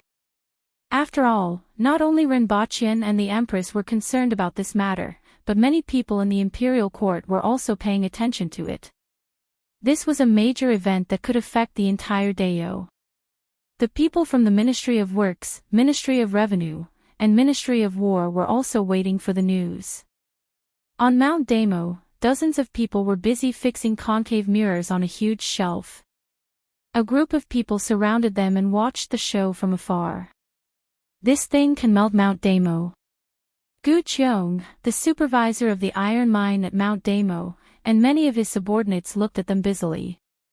When he recalled what these people said last night, he was still in disbelief. "You will know in a while." The person who spoke was Tao Jiyuan from the Department of Ordnance. He followed them this time around. Regarding this solar furnace, he had naturally heard of it. Those who saw it with their own eyes that day often talked about it. He had also heard Feng Ho talk about it. He heard that it used the energy of the sun to melt steel. However, he wasn't very clear about the specifics. Following the busy craftsmen, the mirrors were fixed on the shelf one by one, just like a jigsaw puzzle. After spending the entire morning, the mirrors on the shelf were finally installed. Dozens of people took out some flat mirrors and began to adjust the angles. Finally, all the mirrors reflected the sunlight onto the solar furnace, and then onto an area with a radius of 0.5 meter on Mount Damo. Everyone focused their attention there, wanting to see what would happen. In less than a minute or two, they could see the mountain start to turn red, smoke, and then catch fire. 3 minutes later, the molten iron started to melt and flowed down the mountain wall. "It's done." The person who cheered was the leader of the craftsmen. His name was Peng Zhe. Following which, the other craftsmen also cheered. After working for such a long time, there were finally no problems. On the other hand, the others were dumbfounded as they looked at the molten iron flowing down Mount Damo.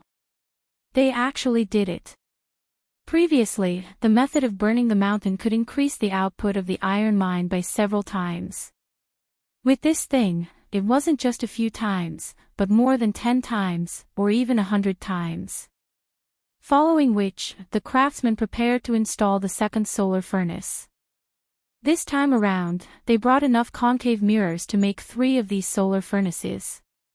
At the same time, someone taught Gu Qiong how to adjust the angle of the mirrors and the angle of the shelf. This was taught by Ren Baqian. After all, they couldn't just melt a single point. At the same time, there was also a metal box that was specially used to collect the molten iron. All they had to do was place it at the bottom. When the molten iron fell into the metal box, it would heat up the metal box, but it wouldn't melt. After all, the molten iron would cool down as it fell. Some of the molten iron would cool down and form wall hangings on the mountain wall. As for these newly formed wall hangings, as long as a hammer was used to smash them, they would fall. After 2 hours, the molten iron that flowed down and the iron pieces that fell and solidified on the mountain wall weighed about 500 kilograms. A solar furnace could be used for about 6 hours a day. At other times, due to the angle of the sun, the sunlight couldn't be reflected onto Mount Damo through the mirrors and the solar furnace. However, in just 3 hours, 1,500 kilograms of iron could be produced. 3 solar furnaces would be equivalent to 9,000 kilograms of iron. Excluding the rainy days, there would be at least 200 sunny days in a year. That was to say, Tao Jiyuan sat on the ground without a care for his image. He didn't have enough fingers to count and couldn't calculate for a long time.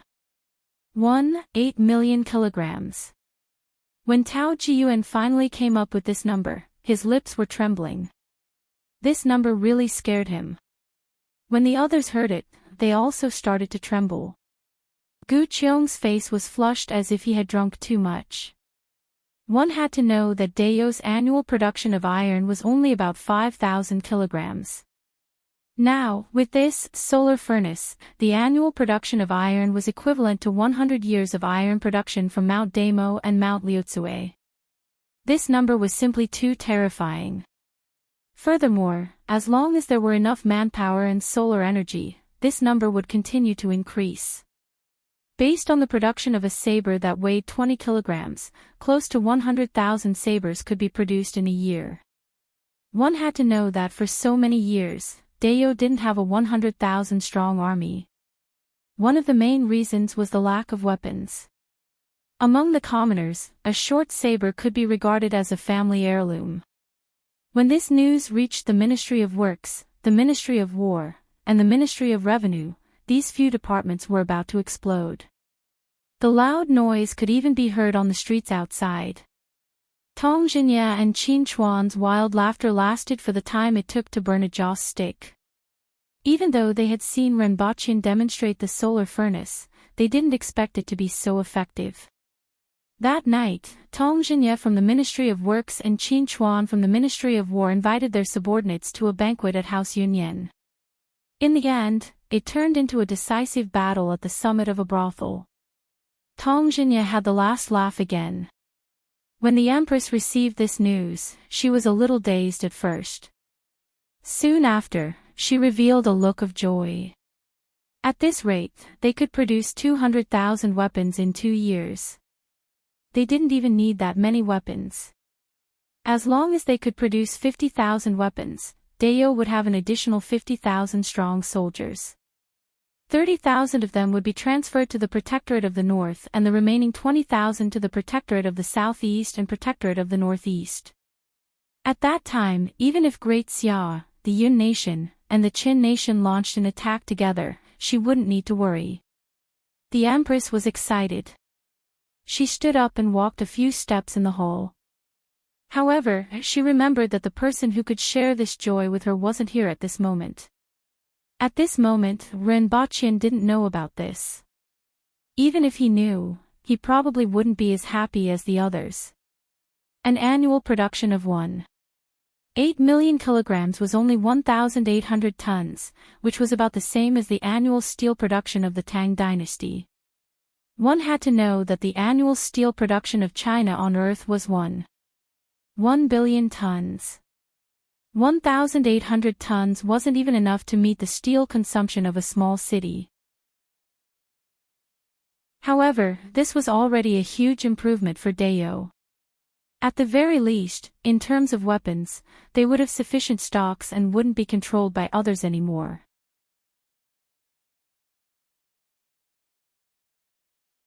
Chapter 282. Renbaqian parked his car in the neighborhood and stared blankly for a long time. It was impossible for one to be afraid of homesickness. However, after escaping and coming back, there were still some feelings. At this time, there were many children setting off firecrackers. There were also people pasting couplets and hanging lanterns. Although the atmosphere of the new year had been fading over the years, the atmosphere in this neighborhood was still quite strong, perhaps because there were many old people. Not long after, Renbaqian's cell phone rang. Just as he answered the call, he heard his father shouting, "Why are you still in a daze? Is your girlfriend here?" Renbaqian's parents were extremely concerned about the woman who was by his side even when he was on the run. No. Renbaqian had only said one word when he was interrupted by his father. "In that case, quickly come up and help me paste the couplets." Renbaqian looked up and saw a figure flash past the window. It seemed that his father had been waiting there all along. Renbaqian got out of the car, took out his things, and carried them upstairs. Before he could knock, his father opened the door and stood up to let him in. Mama Ren hurriedly came over and sized him up. "You have become much darker. Did you suffer much?" Speaking of suffering, Renbaqian was full of bitter tears. He felt that he had suffered a lot. For example, he was beaten up by the little loli with one hand, beaten up by the little loli with both hands, and beaten up by the little loli. In any case, he was beaten up once every 2 days. In addition, he would occasionally get punched in the chest by the Empress's small fists, which seriously injured him. It was indeed bitter. At present, Renbaqian was almost certain that his first serious injury was also caused by the Empress. It was just that he couldn't figure out why. As for the darkness, it would be strange if the sun in Dayo wasn't scorching hot. Putting down the things, he spread his hands and said, "Look at my face. Do I look like I suffered?" It's mainly because I've been sightseeing in Europe, so it's a good opportunity to go out and see the scenery outside. You have gained a lot of weight. How many kilograms are you now? Papa Ren asked casually after sizing him up. 160. Recently, Renbachian's physique had been going up in a straight line. He looked fine wearing thick clothes now, but after taking them off, his entire body was full of muscles. In the past, I ate every day at home and didn't gain weight. Now that I've gone out for a walk, I've gained weight. Mama Ren complained about how Renbachian didn't gain weight at home but gained weight after going out for a walk. There's a lot of junk food in Europe and America, and there are all kinds of high-calorie foods. Fortunately, I've been training every day recently, otherwise I wouldn't be like this. You still have the cheek to talk about training. You still have the mood to train. Do you know how worried we were? As Mama Ren spoke, she poked Renbachian's forehead with her one young finger.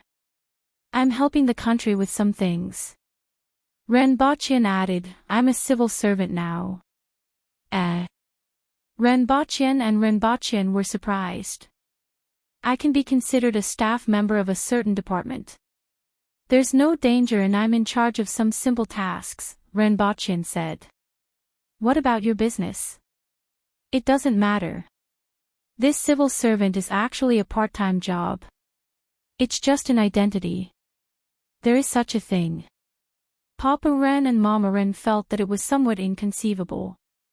In many places, people would fight to become civil servants. How could Renbachian still have a part-time job? I brought something back for you this time. Renbachian opened his bag and took out a wooden box. This is a product that our company is going to launch soon. It's called Black Jade Reconnection Ointment. If you suffer from external injuries, just apply a little of it and you'll be healed immediately. Bah! Mama Ren spat. I've also read Jin Yong's new works. Kid, your words are getting more and more out of hand. Renbachian thought about it and decided not to tell his mother that Jin Yong and Jin Yongshin were two different people. Speaking of which, Jin Yongshin was also quite amazing. As long as he wrote a book, it would be written by Jin Yong. The name of the medicine hasn't been decided yet, but the effect is real. As for external injuries, just apply this on them and they won't even leave a scar. Keep it well.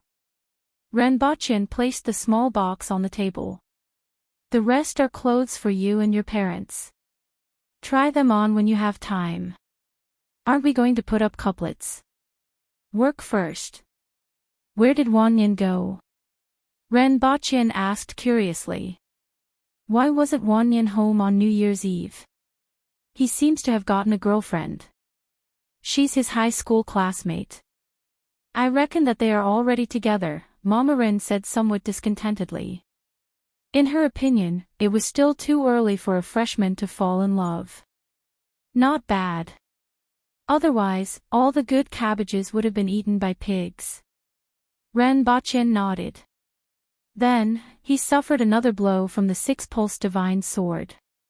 If you didn't mention it, I almost forgot to ask. What's the name of your girlfriend? Where did he come from? You didn't invite her. Mama Ren's face immediately lit up. I'm from another city, and I'm celebrating the new year. Renbachian waved his hand. What's her name? What's her job? Why was she around when you were in Europe? Mama Ren still wouldn't let him off. Her surname is Qi, and her name is Zixiao. She's a civil servant and is considered my superior. Don't I have a part-time job? That's it. Renbachian managed to deal with all his mother's questions with great difficulty and went to the corridor with his father to put up couplets and the word fu. It was past 2 in the afternoon when Renbachian returned. Renbachian was sitting on the sofa and chatting with his father. He was talking about his experiences in Europe and, of course, omitted many inappropriate things for children. For example, he made a lot of sakuma that was drenched in ketchup. According to him, this trip was basically a sightseeing tour. Of course, the truth was almost the same. During dinner, Papa Ren and Mama Ren asked a bunch of questions about his girlfriend, such as her birth date, family situation, and so on. This made Renbachian's head hurt. 8 characters of birth, how could there be 8 characters of birth in that world? His grandfather was the founding emperor and was obsessed with cultivation. No one knew whether he was dead or alive. His father was the late emperor who was obsessed with cultivation and went missing after getting seriously injured. Could he say this? Would you believe it if I said it? The family celebrated the new year together. The next day, Renbachian started to walk the streets and visit his relatives and friends. After his accident, his relatives were really nice. Nothing melodramatic happened. Instead, they helped Papa Ren and Mama Ren gather a lot of information. It was reasonable for Renbachian to visit them and mention his identity as a civil servant at the same time. This made his family feel that he was similar to 007. After all, he carried the lives of more than 10 people and returned half a year later as if nothing had happened. This made it hard for people to doubt his words.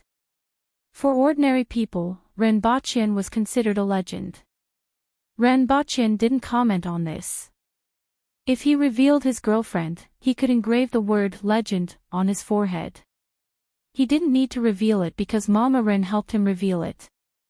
Now that Renbachian was successful in his business and had become a civil servant with 5 insurances and 1 housing fund, there were many people who wanted to introduce him to a marriage partner. Mama Ren then showed the photo that he had posted on his WeChat moments to everyone, but there was no response. Brother. Ren Wanyan sneaked up to Renbachian. Sister-in-law, do you have a younger sister? No, get lost. Renbachian slapped the back of his head.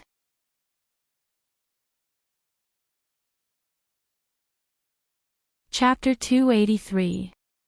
Renbachian stayed at home for a few days, enjoyed his family's affection, and received all kinds of gazes. Then, he returned to Deo. After changing his clothes, Renbachian carried a bag to Yangshin Palace Hall. The bag contained the dumplings, braised pork, and eggplant boxes that Renbachian's mother gave him. The Empress was curled up on the sofa watching Qing Yunji with a tomato-flavored potato chip in her hand. Seeing that Renbachian had returned, the Empress glanced at him indifferently, ignored him, and focused on watching the television series. Your Majesty, I brought you some dumplings. They were made at home, and I insisted on bringing them to you. Renbachian lifted the bag in his hand. He took a look behind the Empress, pointed at the main character on the screen, and said, I always felt that men look ugly like this, and they are almost the same as women. The Empress glanced at Renbachian, looked at the gigolo on the screen, and ignored him. Although the one in the television series was indeed similar to a woman. However, Renbachian wasn't much better. He was just a little stronger now. When Renbachian first arrived, he was also thin and weak. His waist wasn't even as thick as a human's arm. As for his appearance, there was no need to talk about it. Mount Damo has installed solar furnaces. With 3 solar furnaces, they can produce 3,000 kilograms of iron a day. The Empress thought for a while and told Renbachian this good news. Even though a day had passed, she still felt happy. And Renbachian was the one who could share this joy with her. They did a good job. Renbachian's face revealed a happy expression.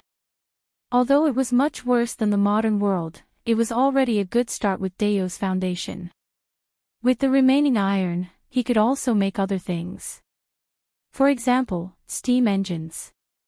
Renbachian and the Empress curled up on the sofa, each sitting at one end. Their actions were surprisingly identical, and they were hugging their legs. The Empress realized that he was copying her, so she quietly picked up a potato chip and threw it at his face. After being seriously injured previously, the two of them consciously kept some distance between each other. Renbachian was really too weak to be hurt. A light blow could seriously injure him.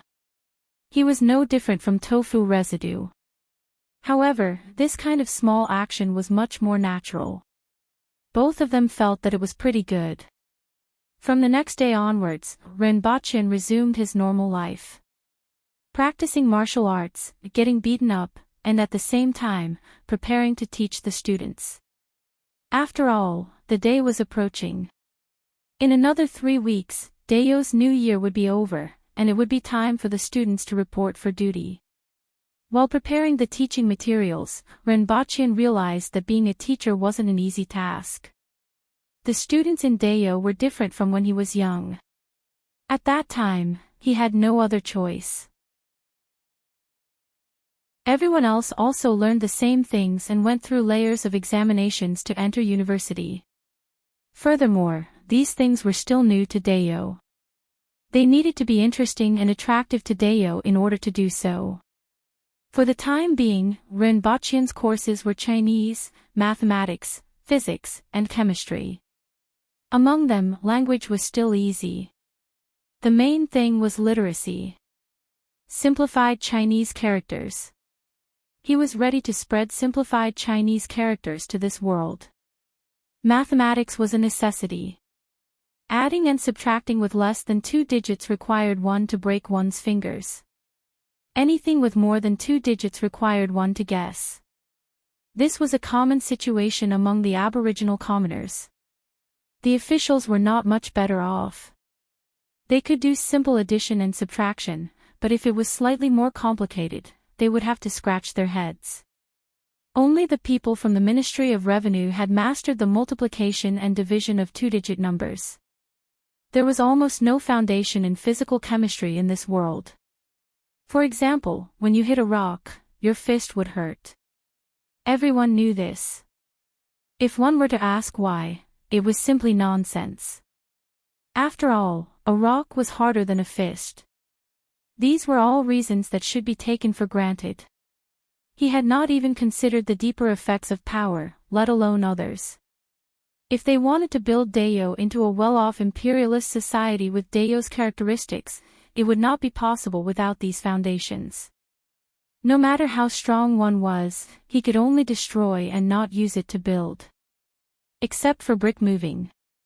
Dayo had tens of millions of god-level brick-moving workers who could carry hundreds of kilograms of bricks as if they were flying. At this moment, Renbochin was surrounded by darkness. He could only see a little bit of light when he raised his head. He was completely surrounded by water.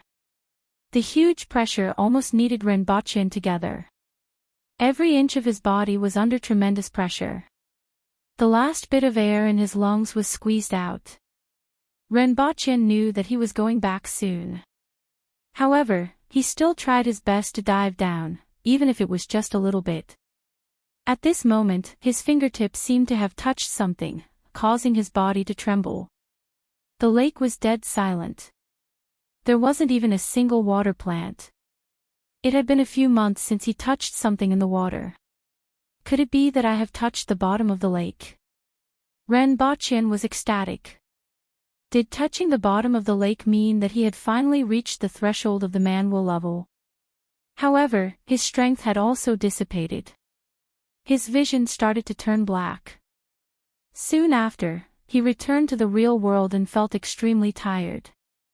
After waking up, Renbochin felt his body and didn't seem to have changed much. At this moment, his strength was about 250 kilograms, which was achieved bit by bit during this period of time. Other than that, his strength and speed didn't change much from yesterday. Have I reached the manual level? Renbochin wasn't too sure. He went out of the house and asked someone to prepare a medicinal bath. After soaking in the medicinal bath, he was still pondering. The manual level was a barrier, and there should be some changes after he passed it. It seemed that he hadn't reached the manual level yet. In that case, he would have to wait until he practiced at night. After soaking in the medicinal bath, Renbochin left the palace with the guards and went straight to the glass factory. At this time, the end of the year was approaching, and there were a lot more people in Lawn City. Many men and women wearing animal skins bought some salt, cloth, and other things in Lawn City and brought them back to the village. They also brought a lot of furs and other things when they went down the mountain. Many of them simply tied up the wild beasts and carried them over. Renbachien saw a sharp-toothed tiger tied up and hung on a tree trunk. 2 people carried it, one in front and one behind, into the city. In addition, there were many other things, such as strange horns, birds in cages, and other things that Renbachien had never seen before. They could only be found deep in the mountains. Renbachien brought the ox rider and ran all the way to the glass factory. Under Zhao's was lead, they entered a house. Inside, there were neatly stacked wooden boxes that emitted a fragrant smell of wood. He went forward and opened one of the boxes. Inside, there were crystal-clear glass cups. Every 2 cups were filled with hay to prevent them from being damaged during transportation. Renbachien was used to seeing glass products and didn't think much of it. However, when Zhao Zuo looked at these cups, his face was filled with pride. These were made by him and those craftsmen. After that, Renbachien went to the side and opened another box. Inside, there were many vertical silver mirrors. They were basically round and inlaid in a wooden disc. Renbachien examined them carefully and nodded his head in satisfaction. These were the goods that would be sent to the other 3 countries after a period of time. At present, if the gold, silver, and gemstones in the palace's treasury were exchanged for medicine, they could support him for 3 months at most. Although there would be a batch of gold and silver being sent to the palace at the end of the year. However, these gold and silver were the expenses of the palace next year, including the salaries of the palace guards, palace maids, the imperial concubines, and the daily expenses of the Empress. Therefore, what Renbachien needed for his future training would depend on this batch of goods. At this time, it was close to the new year. The 2 caravans that belonged to the imperial family had already returned. When they left after the new year, they would bring these goods to the other countries and let them spit out some of the profits that they had previously earned in Dayo. The craftsmen will be rewarded with 10 taels of silver each, the apprentices and handymen will be rewarded with 3 taels each, and you will be rewarded with 20 taels of silver. You will be rewarded with 20 taels of silver. I will get someone to send the money over later. Everyone will have a fat new year, Renbachien said faintly as he closed the box and left. Sir is wise. It is our fortune to be able to work under you. Zhao Zuo quickly said.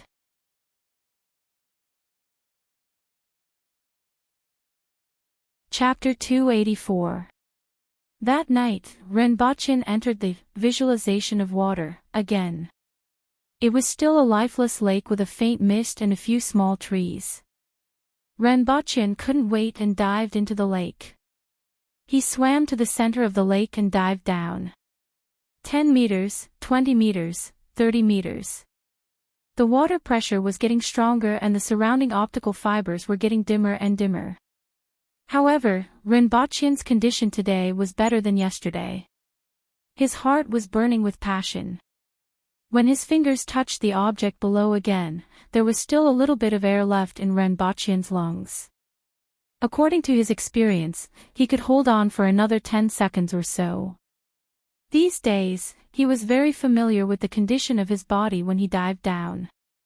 Due to the lack of oxygen in his lungs, Renbachien started to feel a burning pain. He focused all his attention on his hands and touched his surroundings. It wasn't mud as he expected, but a stone-like bottom. At the same time, one of his hands touched something protruding out. When he wanted to carefully identify what it was, he suddenly woke up and felt tired all over. What a pity, just a little bit more, Renbachien thought. But just a little bit more. I can definitely do it tomorrow. Renbachien waved his fist, but he didn't have any energy and went straight to sleep. The next day, Renbachien dived to the bottom of the lake again to look for the object he touched last night. This time, he finally touched it. It was something that looked like a stone ring. When he woke up from the visualization of water, he was somewhat unwilling. He was just a little bit away. That stone ring should be pulled off, right? Could it be pulled off? Was there something below? Renbachien thought to himself. There was no record of this in the re-visualization. I can definitely do it tomorrow. Renbachien lay on the bed and waved his arms. On the third day, Renbachien withdrew from the visualization of water, again with a trace of unwillingness on his face. I can definitely do it tomorrow.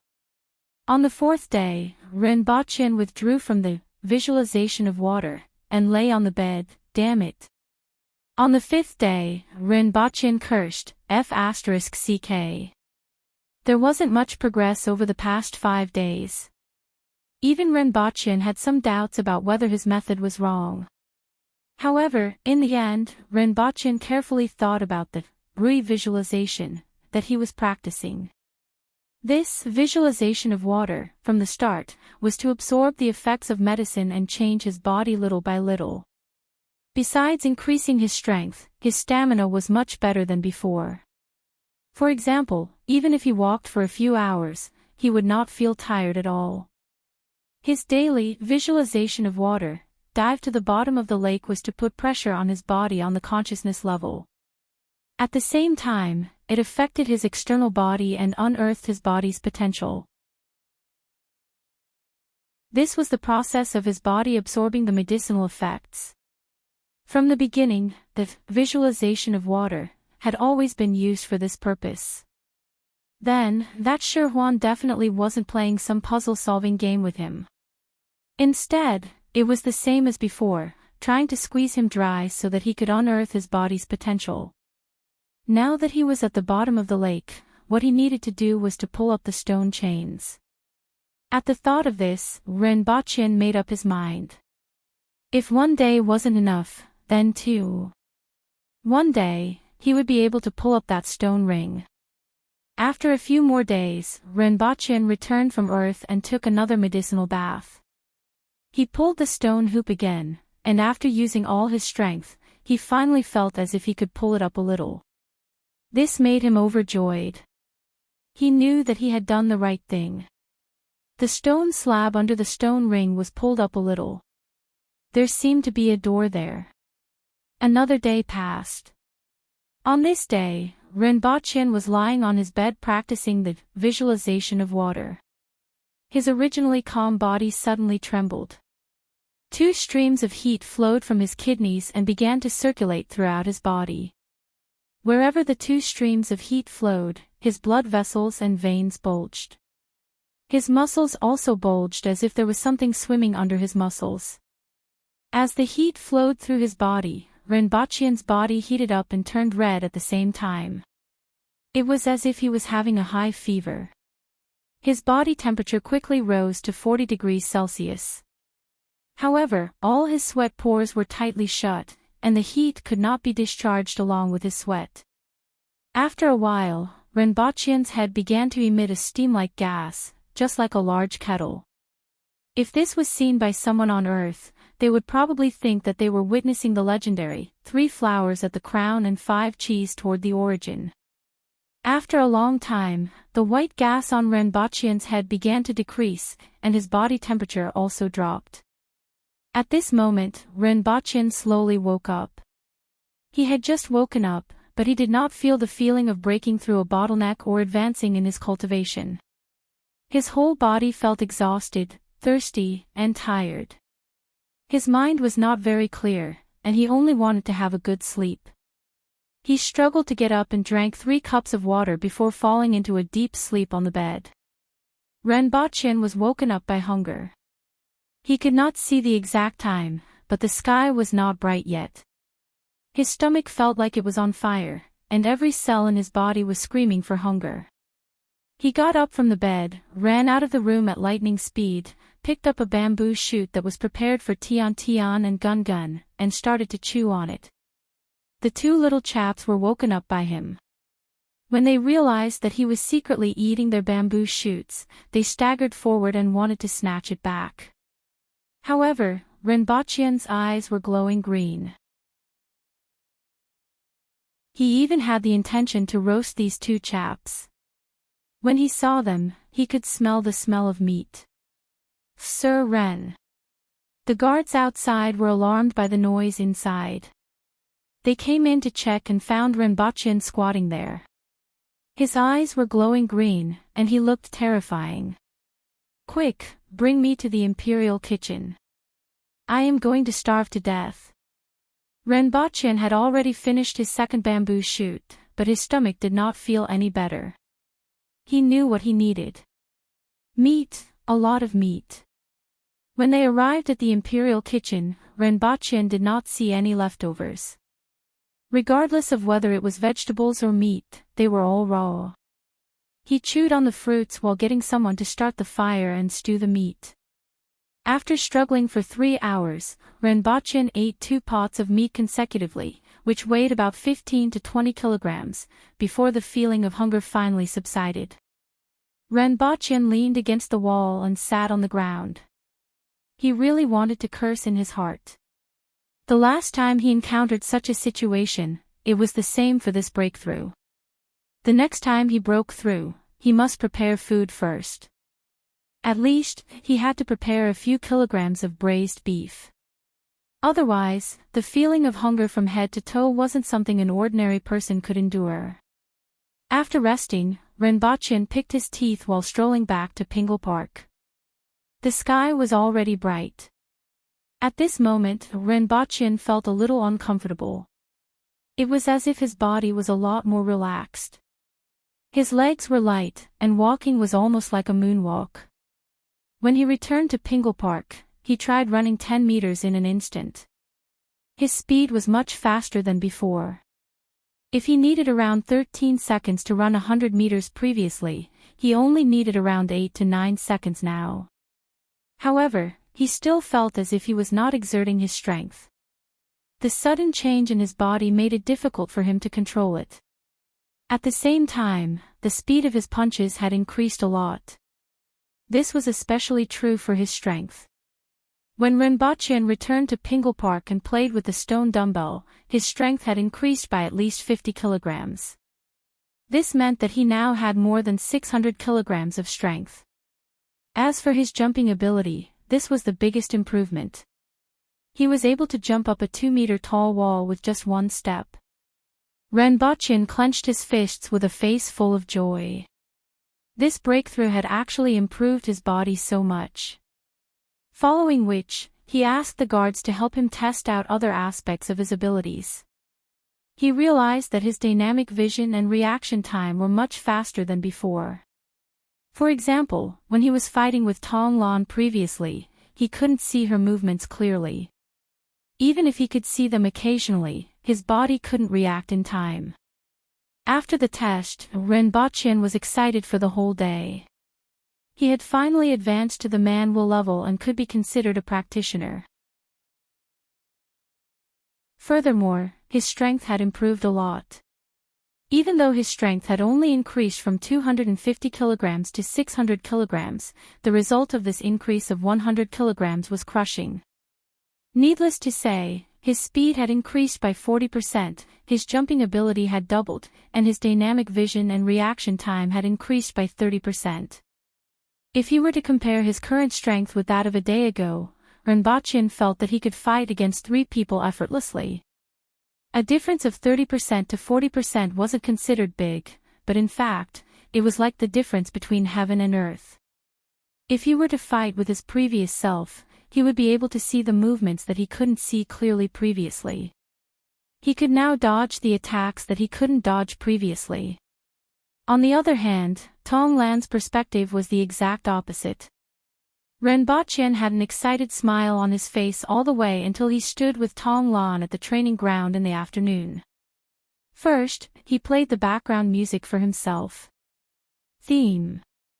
As the majestic music sounded, it was as if the prologue of a smoky battlefield had begun. Rinpoche's blood was boiling. After being beaten up by the little Lolita for so long, he could finally take revenge today. He could finally rise up. Even if he still wasn't her match, he wanted to give her a scare. Sir Tong.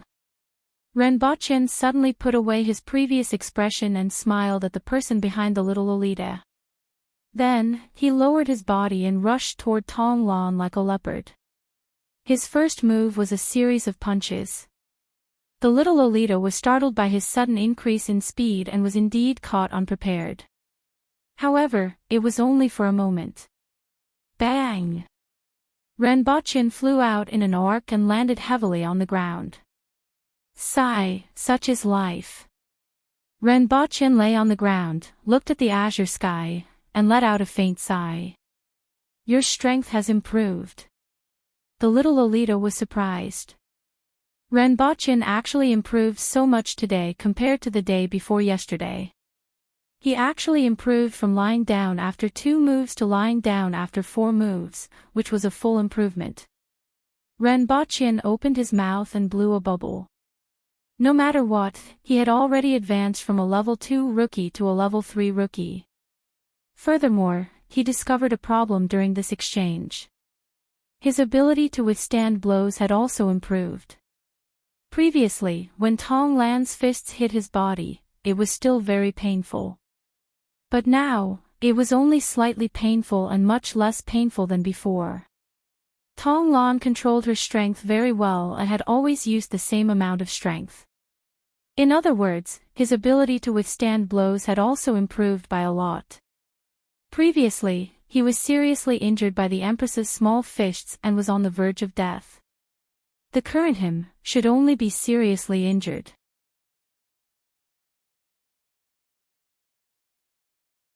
Chapter 285.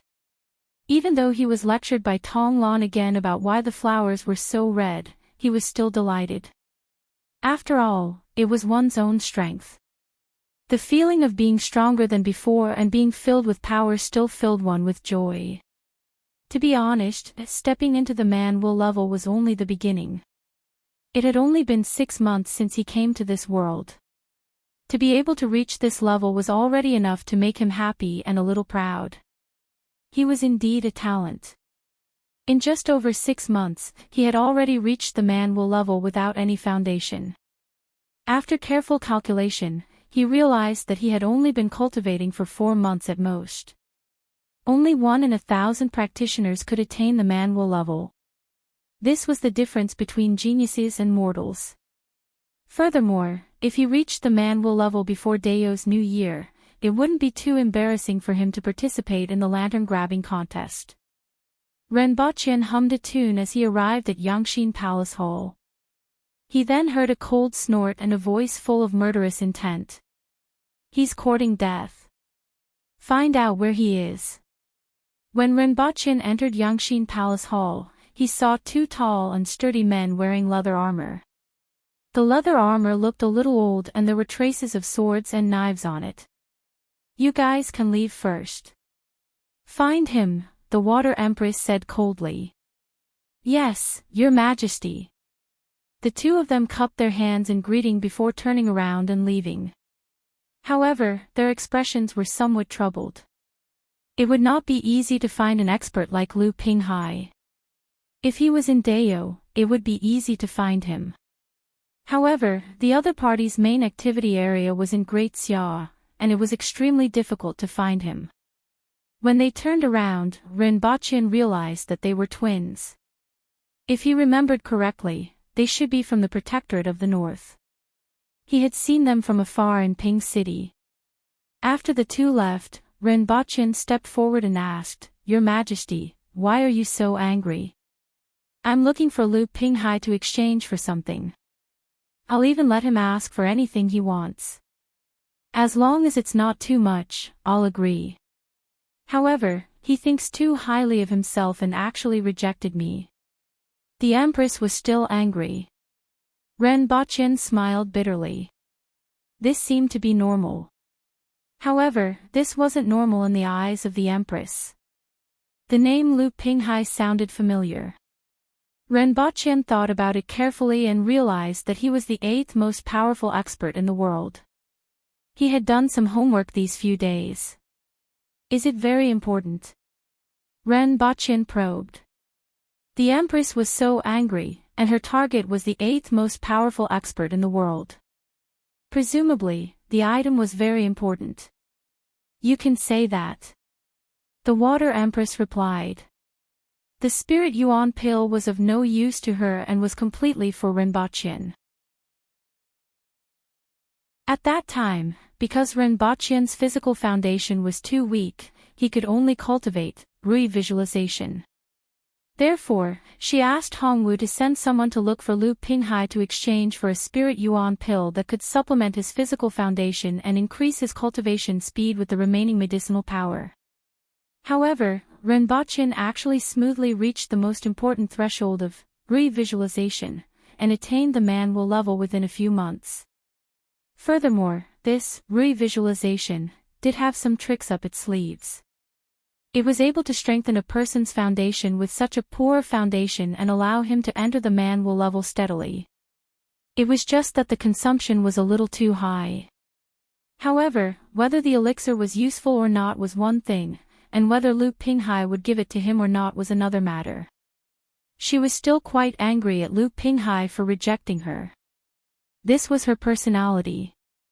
She had given her conditions, and as long as it wasn't too much, she would agree to it. If you refuse me, I will beat you to death. That Lu Pinghai really doesn't know how to appreciate favors. As long as we find him, throw a bottle of sarin gas at him and bring back the things he has on him. Rinpochen acted like an incompetent advisor. No matter which side he was definitely on the Empress's side. He just had to remember two things. First, the Empress was always right. Second, please refer to the first thing. The Empress felt very gratified after listening to his words. He relied on the fact that even if someone found him, he would be long gone by the time I arrived. No one else could keep up with his speed. Otherwise, I will meet him personally and see what else he has to say before he dies. The Empress was a little annoyed. Even though she had asked the two brothers to investigate, she knew that it wasn't very meaningful. Rinpochen thought for a while. Without satellites, it wasn't very realistic to use a tracking device. There was no other way. He doesn't have a fixed place. Rinpochen asked curiously. His whereabouts have always been secretive. He only goes to a fishing village in the East Sea for a few days at the end of November every year. That's hard to say. When he goes there again next year, we can just wait there. The Empress nodded her head slightly. Her current goal had already changed. Previously, her goal was to obtain the Spirit Yuan pill. Now, her goal was to kill Lu Pinghai. Since this was the case, there was no harm in letting him live for another year. Do you have any candidates for the lantern grabbing contest? The Empress changed the topic and asked. She really wanted to see how Rinpochen would perform. Can't we just choose a few young imperial guards from the palace? Rinpochen asked in reply. I'm afraid we can't find 9 people below the age of 25 in the palace, the Empress said. There were very few new imperial guards in the palace. Most of them were left behind by the previous emperor. Over the years, there were very few replacements. Rinpochen was stunned and his eyes widened. He really didn't expect this problem. He actually couldn't even find 9 people below the age of 25 in the palace. Go and ask Xianja how many imperial guards are below the age of 25 in the palace, the Empress instructed someone behind her. Qing Yuan hurriedly left the hall. After a while, Qing Yuan returned and said to the Empress, Your Majesty, there are 3. The Empress turned to Rinpochen and said, You are still short of 6 people. Think of a way yourself. Rinpochen scratched his head. It was easy to find people because there were so many of them on the streets. However, he couldn't possibly find a few ordinary people to make up the numbers, right? It wouldn't look good on him. Even though he didn't want to win the championship, he couldn't be too embarrassing. It seemed like he had to look for reinforcements. Renbochin pondered for a while. He was more familiar with the people in the Ministry of Works. It was better to seek help from that old man, Tong Jinye. He brought the imperial guards out of the palace and went straight to the Ministry of Works. Only then did he find out that the Ministry of Works didn't have much to do as it was nearing the end of the year. Tong Jinye had already returned home. Renbochin hurriedly brought his men to the Tong residence. After explaining the purpose of his visit to the gatekeeper, he waited outside. After the time it took to burn 2 incense sticks, Renbochin was finally brought in. Just a few steps into the door, he saw a little Lolita in white jumping out with a female guard following behind her. Good for nothing, why are you here? The little Lolita was very surprised. In view of the inhumane things that you have done to me, I'm going to deduct the 3,000 taels of silver that I owe your family as compensation for your mental distress. Out of morality, I'm here to inform your grandfather. Renbochin had a look of, "You are the main culprit," on his face. It's fine if you call me good for nothing in the palace. Seeing that you are still a child, I won't lower myself to your level. You still dare to call me that outside? Where can I put my face? I specially asked my grandfather and he said that you have given him the money you owe. The little Lolita raised her head and looked at him with disdain. If he didn't give me the money, I still have to beat him up. Grandfather said that if you don't give me the money, I will beat you to death. I heard that you are going to learn from me in half a month. Heaven and earth are the basis of life, the ancestors are the basis of life, the ruler and the teacher are the basis of governance. Remember to respect your teacher. Renbochin's face changed into a patient expression. Tong Lan blinked her eyes and looked at him blankly. What are you talking about? A teacher for a day, a father for life. Just remember this. I would like to have another son, but I'm afraid that Her Majesty won't agree. The voice of the old man, Tong Jinye, sounded faintly from the side. Renbochin wanted to curse, damn it. He had forgotten about this.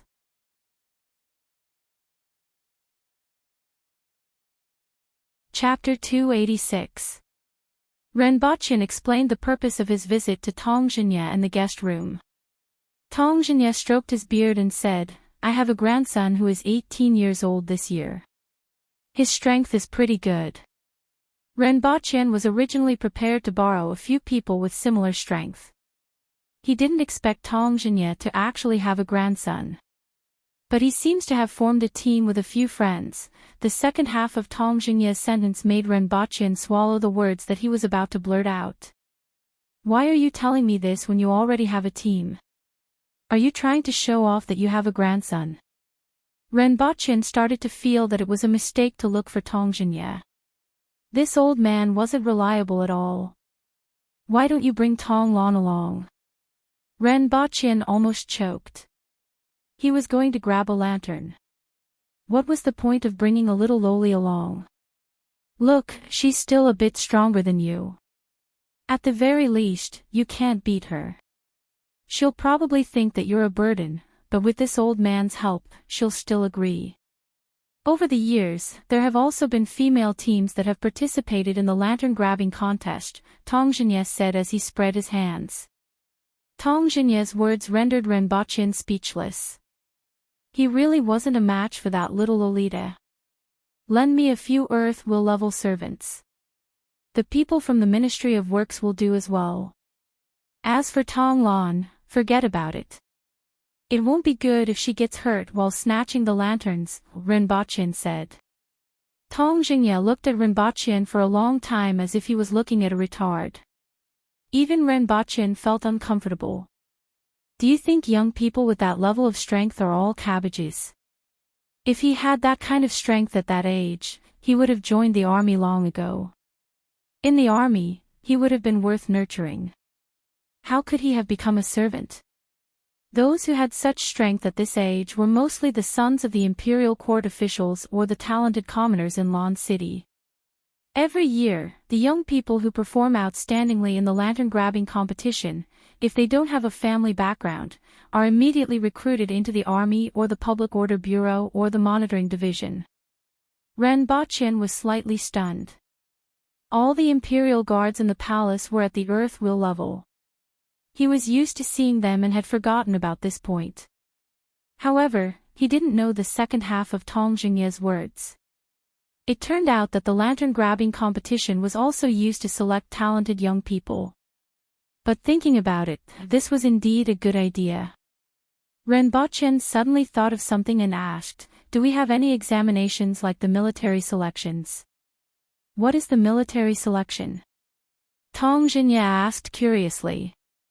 Tong Xingye stroked his beard and said, "It's almost the same as the Wushu examination in Great Xia." However, Dayo didn't have such a combat examination. This was because in the 70 years since the founding of Dayo, there had only been 3 emperors. The first was the founding emperor, Yipeng. During his era, it could be said that there were experts everywhere in Dayo. Any random person from the imperial court was not a weakling. In addition, the lifespans of the aboriginals were long to begin with, so they didn't need to replace the old with the new like in other countries. The imperial court already had its own people, so they didn't pay much attention to the selection of talents. However, that group of people had disappeared along with Yipeng. According to Ren Baqian, he was so engrossed in cultivation that his whereabouts were unknown. However, everyone knew that there was definitely something they didn't know. Perhaps only those who had reached Yipeng's level of strength would know. All these years, Hongwu's biggest wish was to find out why that group of people had left and where they had gone. According to his guess, it should be in the depths of the 60,000 mountains. The second emperor was the former emperor. He reigned for the longest time, 42 years. When he succeeded the throne, it was also when Dayo was at its weakest. Almost all the experts of the older generation had left with Yipeng. At that time, he had chosen some talents. Some of them were the descendants of the previous experts, such as Tong Xingye and Hongwu.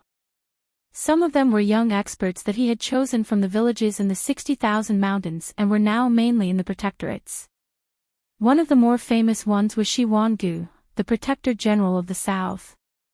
He wasn't much weaker than Hongwu. However, Hongwu was already more than 60 years old this year, while Shi Wangu was only 40. It was believed that when Shi Wangu reached Hongwu's level of strength, he wouldn't be weaker than Hongwu. Shi Wangu's reputation in Dayo was extremely great, especially among the remnant citizens of the Han nation in the south. After that, it was the Empress. After one of his trips, the former emperor returned with serious injuries. He entrusted his orphan to Hongwu and then disappeared. At present, the imperial court of Dayo was still filled with the people left behind by the former emperor. Due to these various reasons, Dayo didn't have a talent selection system like Great Xia did. Instead, it was a system similar to a recommendation system. In addition to these historical reasons, there was another important point, which was that most of the commoners weren't educated. The best way out was to advance step by step in places like the army. Although the children of the court officials weren't highly educated, they were at least literate. They were influenced by what they saw since young and were more knowledgeable. After passing certain examinations, they were sent to various departments. After chatting with Tong Xingye for a while, Ren Baqian finally understood some of the current patterns in Dayo. In the end, it was because Dayo had only been founded for a short period of time. In addition, the lifespan of the aboriginal experts was too long. For example, Hongwu, Shi Wangu, Tong Xingye, Qin Chuan, and the others could almost live to about 200 years old. There was no need to worry about the replacement of the old. As a result, no one realized the problem. It might take another few decades to 100 years for the hidden dangers to emerge. Ren Baqian and Tong Xingye chatted for a while. Someone knocked on the door to inform him that it was lunchtime. Ren Baqian then realized that it was already noon and hurried back to the palace. On this trip to the Tong residence, Renbachian's team had 3 more people. They were the little girl, Tong Lan, and Tong Zhenya's 2 nephews. There were 3 guards in the palace and 4 people including himself. At present, there were only 3 people left. Renbachian thought about it and thought of someone he knew. However, he didn't know how his situation was and whether he had a team now. It was Du Changkong, whom Renbachian met during the Great Hunt. He showed off his crossbow and ended up causing a lot of trouble. At that time, Renbachian was prepared to exchange items from Earth for martial arts manuals. In the end, he didn't use them and never saw him again. Even though Du Changkong was a useless teammate, Renbachian still had a good impression of him. The next day, Renbachian asked around and went to the Du residence. Renbachian was considered a well-known figure in Lan City. No matter where he went, as long as people saw the guards around him, they would immediately know who he was. He was the gigolo who brought a group of palace guards around to show off every day. There was no one else but him. Second young master went out just now. Deputy Prefect Ren, why don't you wait in the residence for a while? I will go and look for him now. The burly man who was acting as the gatekeeper cupped his hands and said. No need, just tell me where he is. He might be drinking at Shanhui House at this time. The burly man said. Shanhui House, what a strange name. Do you know where it is? Renbachian turned his head and asked. It's on Jingyang Street. It's owned by the people of Shanhui Village. Usually, many descendants of the court officials go there, Su Wei said. Renbachian nodded, it's a gathering place for the descendants of the court officials. After a while, Renbachian appeared in front of a shop with his guards. This shop was inconspicuous and didn't have any signboards. There were only 2 square wooden signs at the door. One of them had the words, wine, and the other had the words, meat. This is rather interesting. Renbachian laughed and said to Su Wei, go up and ask Du Changkong to come down. I won't be going up. That guy is actually here. Someone on the 2nd floor of the restaurant looked down and exclaimed in surprise. Who? Someone at the side craned his neck to take a look. Why is it him? Young Sparrow Hawk, your opponent is here. Young Sparrow Hawk has so many enemies. How would she know who it is? Someone at the side laughed. The others laughed as well. Lu Ruoyao directly picked up the wine jar and smashed it over. The man pushed the bottom of the jar with his empty hand, and the force that was flying horizontally was suddenly turned upwards by him. Then, he caught the falling jar and smiled. Treating me to a drink. I won't stand on ceremony then. Whenever she mentions it, she grits her teeth, but she can't do anything about it. The young man who was looking out of the window earlier turned his head and said. This time, more than 10 people immediately quietened down. Once this was said, everyone knew who it was. These days, they had been talking about him a lot. Soon after, everyone had a question, what is he doing here? Is Du Changkong around? Su Wei went up to the 2nd floor and asked. Everyone's gaze immediately turned to a mature-looking man who looked to be in his 30s or 40s. Me? Du Changkong pointed at himself with his finger. He was a little surprised as he didn't expect Du Changkong to be looking for him. After such a long time, he thought that Du Changkong had already forgotten about him.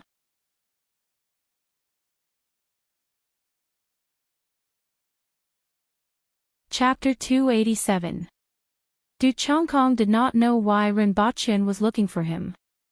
With this thought in mind, he went downstairs and saw Renbachian standing there with a circle of guards surrounding him. Compared to when they first met, Renbachian was indeed a lot darker, but he was also a lot more well-dressed. The most important change was that he was full of vigor. Back then, Renbachian was still somewhat listless and less courageous. He gave off a much more reserved vibe. Now, with the changes in his status, strength, and outlook, he was no longer the same as he was in the past. Deputy Prefect Ren. Du Changkong cupped his hands. Brother Du. Ren Bachin carefully sized up Du Changkong. He looked mature and mature. Although he was 17 or 18 years old, he looked like he was in his 30s or 40s. He gave off the impression that he was a steady and reliable person. However, after dealing with Du Changkong once, he knew that this was just a facade. Du Changkong was a fraud and a typical pig-like teammate. But who asked him to be short of manpower now? I haven't seen you for a long time. Previously, I said that I would look for Brother Du after I came back. In the end, one thing led to another, and I haven't been able to get away. Ren Bachin hooked his arm around Du Changkong's shoulder. However, Du Changkong was taller than him by a head and had a strong physique. This made Ren Bachin rather uncomfortable and he put his arm down. It's good that Deputy Prefect Ren remembers me. Du Changkong grinned. Why is Deputy Prefect Du looking for me? Du Changkong hesitated for a while before asking. With Ren Bachin's current status, he was definitely not here to reminisce about the past. You know about the lantern grabbing contest during the new year, right? Do you have a team?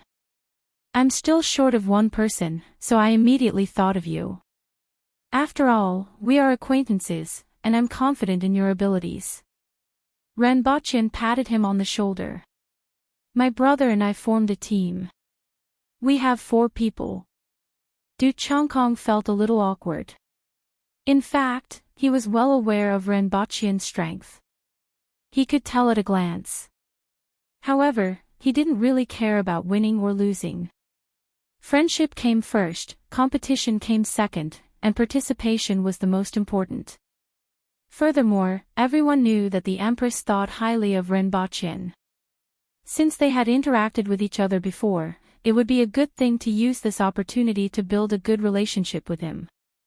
Even though the Aboriginals were known to be straightforward, they were still capable of such calculations.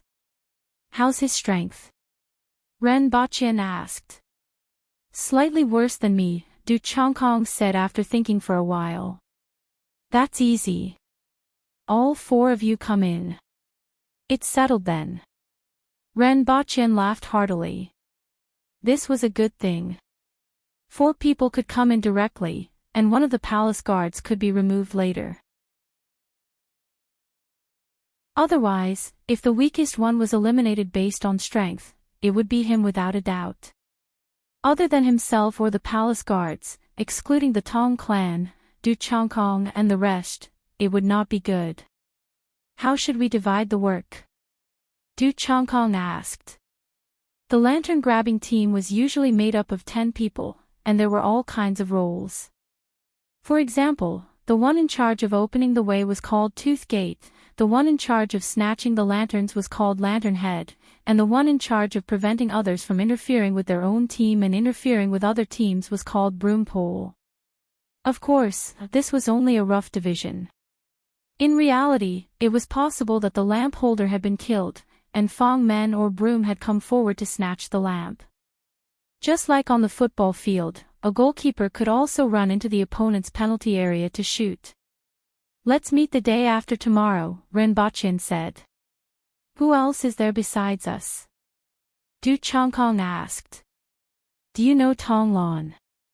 The granddaughter of the Minister of Works, Sir Tong. When Ren Bachin mentioned this name, Du Changkong's expression immediately became weird. It was as if he had a toothache or constipation. Why don't I introduce a few people to you? Du Changkong's face twitched, and he seemed to want to retreat. Why? Ren Bachin became curious. Du Changkong had such an expression when he heard Tong Lan's name. Was Tong Lan so powerful? That lass's mouth is too smelly. Furthermore, she is so young, and it would be a joke to be in a team with her. Ren Bachin agreed with the first sentence. That lass's mouth was indeed smelly. Ren Bachin patted Du Changkong's shoulder and said, it doesn't matter if her mouth is smelly or if she is young, but you have to take a long-term view. With your current mentality, you deserve to be single. Du Changkong was dumbfounded. What was Deputy Prefect Ren talking about? It's decided. Let's do it the day after tomorrow morning.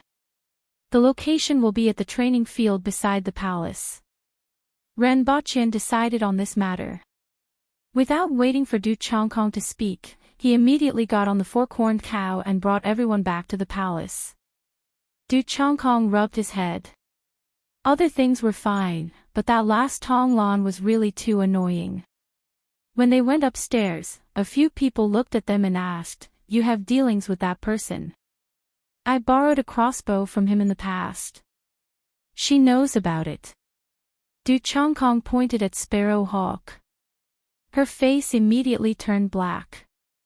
He was touching a sore spot. Because of that crossbow, she was reprimanded by Ren Baqian, lost face in front of the Empress, and was eventually punished. On the other hand, that person had a meteoric rise. He was even chosen as the Empress's husband. Du Changkong's words were simply a slap to her face. "Why did he look for you?" someone asked curiously. "Lantern grabbing." Du Changkong sat at the side of the table and said in a muffled voice. "He wants to participate in the lantern grabbing?" Everyone was surprised. That person's strength was similar to that of an ant to them. He could be killed with a light punch. Yet, he actually wanted to participate in the lantern grabbing. Was he going to participate in the lantern grabbing or blackmail? Who would dare to touch him? He would probably be sent flying if he was squeezed. Du Changkong nodded his head and did not mention that Ren Baqian's strength had improved tremendously. His strength was equivalent to that of a man well expert in Great Xia. To everyone, he was still very weak. "You agreed?" someone asked. "I agreed." Du Changkong spread out his hands. Humph. A cold snort was heard. Without looking, everyone knew it was Lu Ruoyao. "I'm afraid that you won't even be able to get close to him."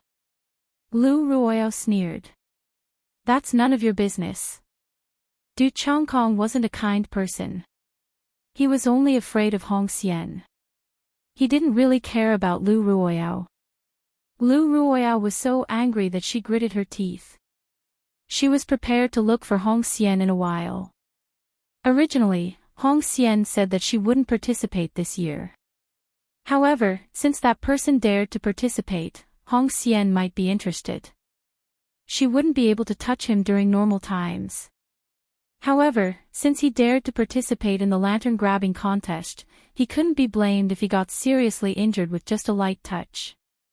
In fact, she wasn't the only one who had this thought. After all, the Empress was the idol of many people in Dayo. Ren Baqian was still hated by many people. When they heard this news, several of them wondered if they would accidentally, lightly, touch him when the time came. Even though the others had this thought in their minds, they didn't show it. 2 days later, Ren Baqian left the palace early in the morning and went straight to the training field.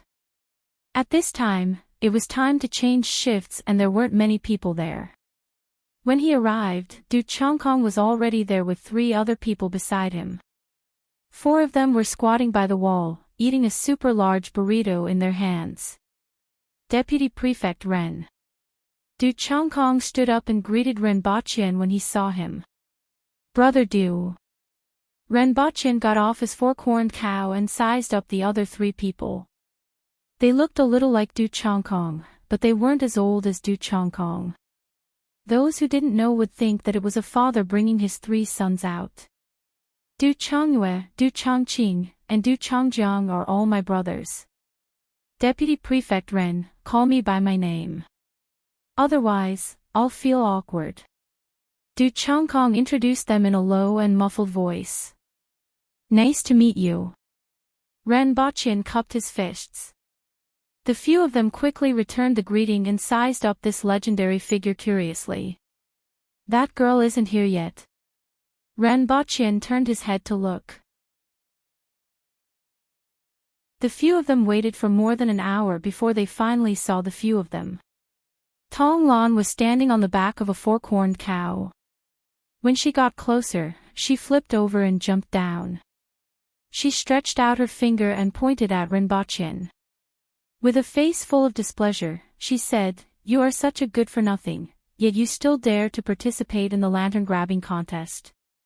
You even persuaded Grandpa to let me team up with you. I might as well watch the show while eating fruits at the side since I can't win anyway. And these few, even though they are slightly better than you, they are still good-for-nothings. If I team up with all of you, others will easily think that I'm the same kind of trash as you. I'm still so young, how am I going to face others in the future?" Tong Lan pointed at Rinpochen, the Du brothers, and the two young men who were smiling bitterly behind her. "Can you beat her?" Rinpochen turned his head and asked Du Changkong. Du Changkong looked like he was in pain, but he couldn't flare up. In the end, he shook his head sullenly. If Rinpochen hadn't been staring at him, he wouldn't have noticed it. Rinpochen widened his eyes. Du Changkong actually couldn't beat this girl. I still thought that she was only slightly more talented than ordinary children. In addition, she had been nurtured since young, so her martial arts were slightly better than ordinary children. That was why the Empress allowed her to be his sparring partner. It turned out that she wasn't a little girl, but a demoness. He had actually been tricked by the Empress for so long. To think that he had always felt that he couldn't even beat a 10-year-old child. It turned out that he wasn't alone.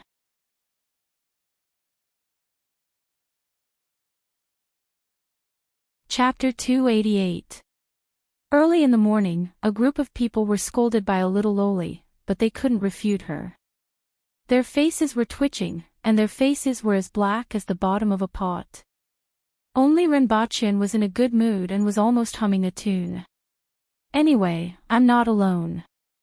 Although you guys are a bunch of trash, since Grandpa has spoken, I will reluctantly bring you guys to participate in this lantern-grabbing contest. Just don't drag me down."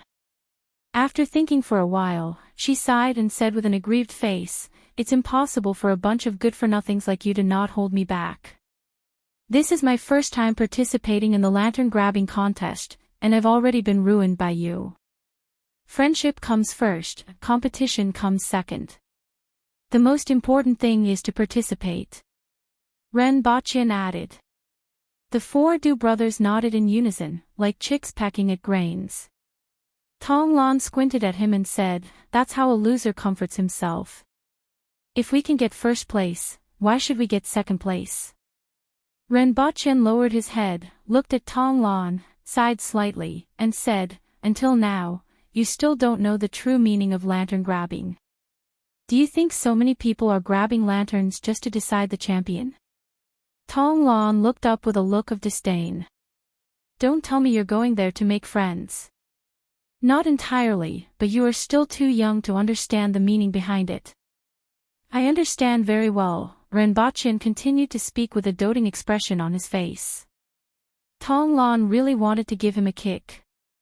Everyone looked at Rinpochen to see what he had to say.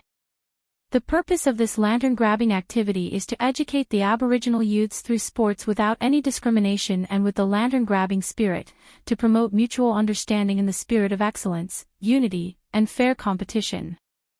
Thus, to contribute to a peaceful and better world. It could be summarized as peace, friendship, and progress. Du Changkong, everyone was shocked. They never thought that a lantern-grabbing contest could have such a profound meaning. Rinpochen waved his arms. "Our slogan is, higher, faster, stronger. Sir Ren is still the one who sees things clearly. Peace, friendship, and progress are the objectives of our participation in the lantern-grabbing contest. Higher, faster, and stronger are our watchwords." Du Changkong immediately applauded. Everyone was stunned. "Are we talking about the same thing as the two of you?" Why did he feel that something was not quite right? Rinpochen didn't care whether they believed him or not. In any case, he had to say it this way. In a while, he would discuss with Her Majesty about pasting this motto and slogan all over Lawn City. Alright, since everyone is here, let's talk about the arrangements. Tong Lan will be the lantern head to snatch the lantern, I will be the tooth door to open the path, and the two from the Tong family, Su Lo and Jiang, who will be the broom on the left and right to protect Tong Lan. Du Changkong and the rest of you will be the roaming sentries to prevent the enemy's roaming sentries from approaching and provide support to the broom, Renbochin said as he clapped his hands. Su Lo and Jiang, who were the two guards in the palace. This was a relatively common arrangement. However, the lantern grabbing competition was not a football competition. Most of the time, there would be a chaotic battle towards the end. There were only two key players. One was Toothgate, who was in charge of clearing the path for the lantern grabbers. If Toothgate was blocked, the entire team would be hindered. The other was the lamp holder. The lamp holder was placed under the shelf. The main thing to look at was the lamp holder. It was not allowed for the lamp holder to pass through the tooth gate and go to the lamp stand alone. One must have the tooth gate or two brooms by their side, otherwise they would be eliminated. Just like on the battlefield, a general couldn't just abandon his army and charge into the enemy's formation alone, right? The rules of the lantern grabbing competition were also the most basic way to cultivate teamwork and combat habits. As a result, it was often held in the army. It wasn't only held during the New Year, but it wasn't usually so grand. In Dayo, the lantern grabbing competition was equivalent to modern football. The lamp holder was generally the strongest in the team, followed by the tooth gate. Everyone didn't have any objections to Tong Lan being the lamp holder, but Renbochin being the tooth gate shocked everyone. You are going to be the tooth gate. Tong Lan widened her eyes in disbelief. Do you want me to carry you, a burden, to the lampstand? Renbochin waved his hand and said, Don't look down on me. I have already made arrangements. When the time comes, I won't be a burden. No one can stop me. Do you believe this? Tong Lan widened her eyes and questioned him. I can't use weapons, but I can wear armor, right? Renbochin retorted. Even if you wrap yourself up like a turtle, will it be of any use? I will let all of you see what it means to be unstoppable. Renbochin looked very confident. Although the aboriginals were very powerful and those who participated in the lantern grabbing competition weren't mediocre. However, even a tiger wouldn't be able to swallow a hedgehog. Everyone stared at him, wanting to know where this mysterious confidence of his came from. Tong Lan puffed up her bun face and said dejectedly, It's over. I can't even get close to the lamp stand in my first lantern grabbing competition. It's so embarrassing. If people bring this up in the future, it will be a dark history. Tomorrow, I will get a cloth to cover my face. She learned the term dark history from Renbochin. Renbochin looked at her bun face and wanted to pinch it, but he didn't dare to. He reckoned that he would have to participate in the lantern grabbing competition with a caste. Today is just a meeting. Don't worry too much. Even if we can't win, I won't blame you. Like I said before, friendship comes first, competition comes second. Our goal is to go higher, faster, and stronger. Everyone continued to look at him. It's because of you that we can't win. Otherwise, there might be a little bit of hope. With you around, that little bit of hope is gone. Next, let's meet here at noon on the first day of the Lunar New Year and participate in the lantern grabbing competition together. Renbochin said to them. Everyone nodded except for Tong Lan, who was still grumbling unhappily like a chatterbox. However, Renbochin ignored her. The lantern grabbing competition usually started at around 7:00 in the evening. Usually, people would arrive at around 5:00 in advance to participate. Renbochin arrived 4 hours earlier because he wanted to discuss it again. Even if it was a last-minute preparation, it would still be beneficial. Everyone, see you in 5 days. Renbochin cupped his hands at everyone and left on his fork-horned cow with the guards. Tong Lan looked at Renbochin leaving and snorted. In a flash, she landed on the back of the fork-horned cow. Without waiting for the other 2 people, she rode the fork-horned cow back. After everyone left, Du Chongqing said, "It doesn't seem very reliable." "It doesn't matter. In any case, we didn't expect to win," Du Chongqing said. Everyone nodded their heads. During the lantern-grabbing competition, there were indeed many capable people. A few outstanding people from the younger generation would participate. After all, this was also an opportunity to showcase the strength of the next generation. Compared to those people, the few of them were indeed not enough. The next day, notices were pasted all over Lawn City. Many people surrounded them curiously, waiting for someone to explain what was written on them. The person in the middle had a strange expression on his face as he said, "This notice says that this year's lantern-grabbing event is to educate the Aboriginal youths through sports that are free of any discrimination and have the lantern-grabbing spirit, the spirit of excellence, unity, fair competition, and mutual understanding. Thus, they will contribute to a peaceful and better world. In short, peace, friendship, and progress. Not only this year, but this will also be the purpose of future lantern-grabbing competitions." Towards the end, his voice was almost like the buzzing of a mosquito. When he said the first few sentences, the entire place became dead silent. Everyone was dumbfounded. What was he saying?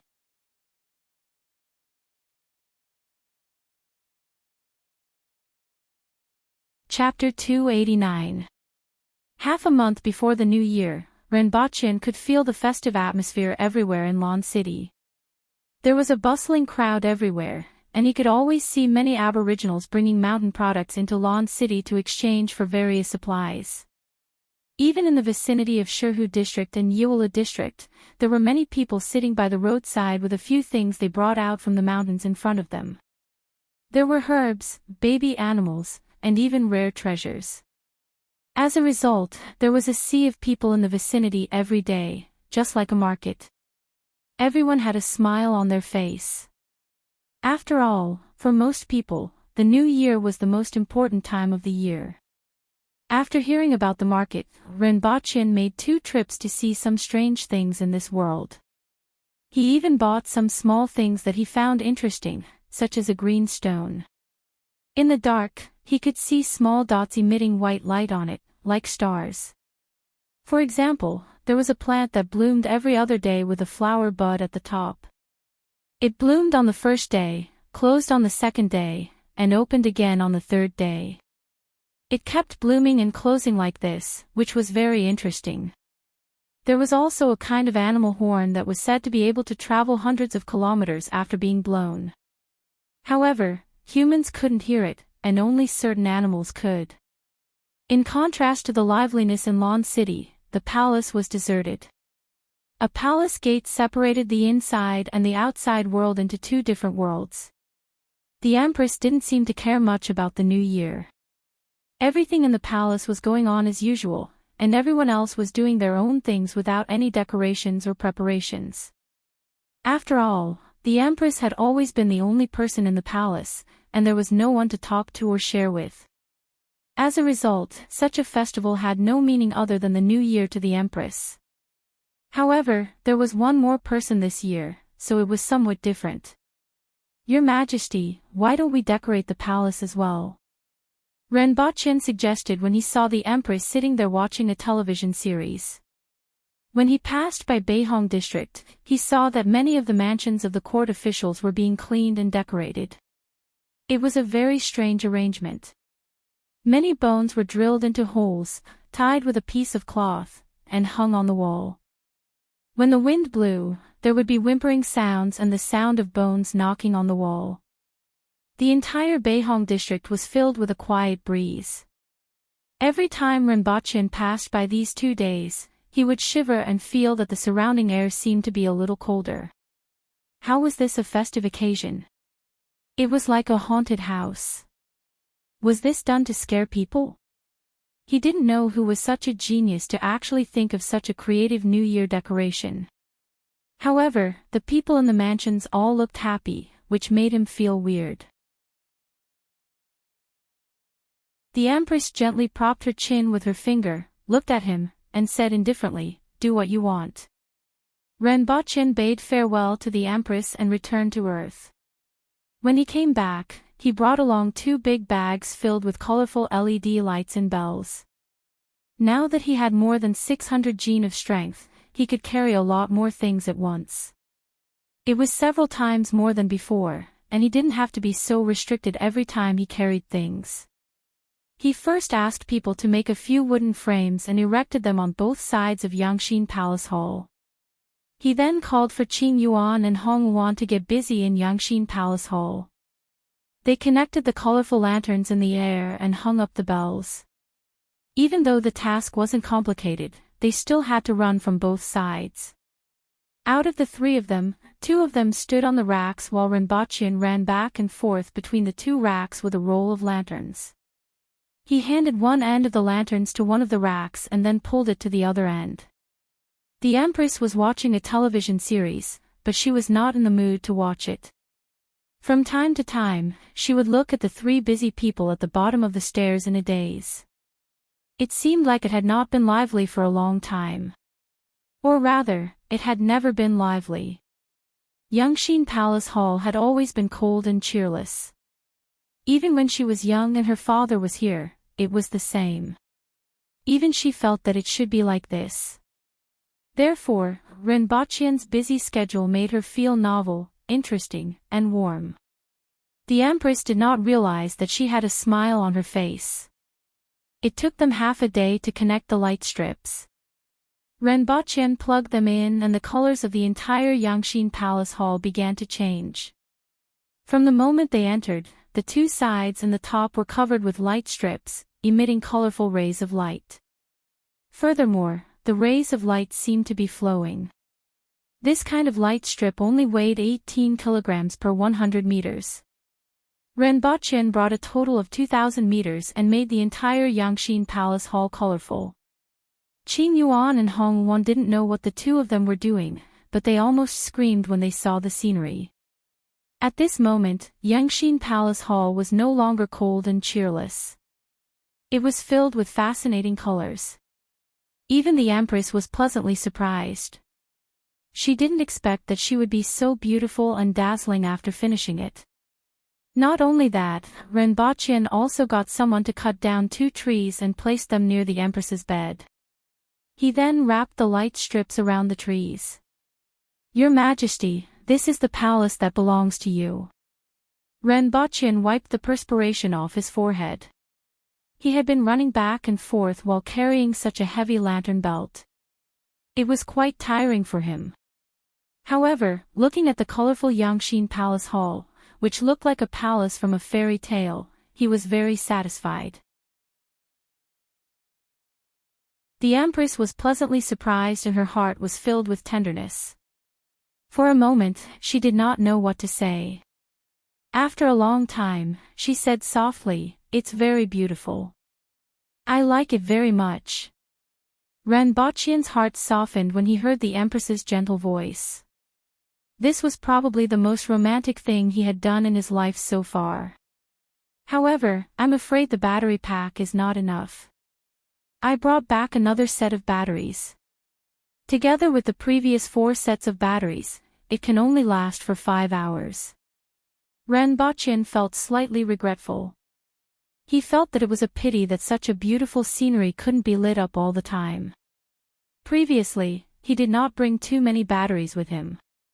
He prepared a total of 4 sets of batteries to sustain the Empress's use for watching television dramas, table lamps, and charging the walkie-talkie.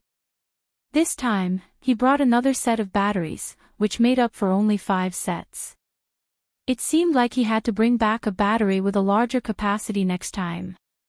Following which, Renbochin, Qing Yuan, and Hong Yuan hung countless silver bells on the light strips. As the breeze blew, the entire Yangxin Palace Hall was filled with the melodious sound of the bells. This sound was much better than the ghostly wails and howls of the bone whistles in the air above the residences in Beihong district. Then, the Empress listened to the silver bells for an entire night and almost couldn't fall asleep. It was really too noisy. She didn't feel it during the day, but it became apparent in the dead of night. However, the Empress still didn't allow anyone to remove the silver bells. The next day, it was as if nothing had happened.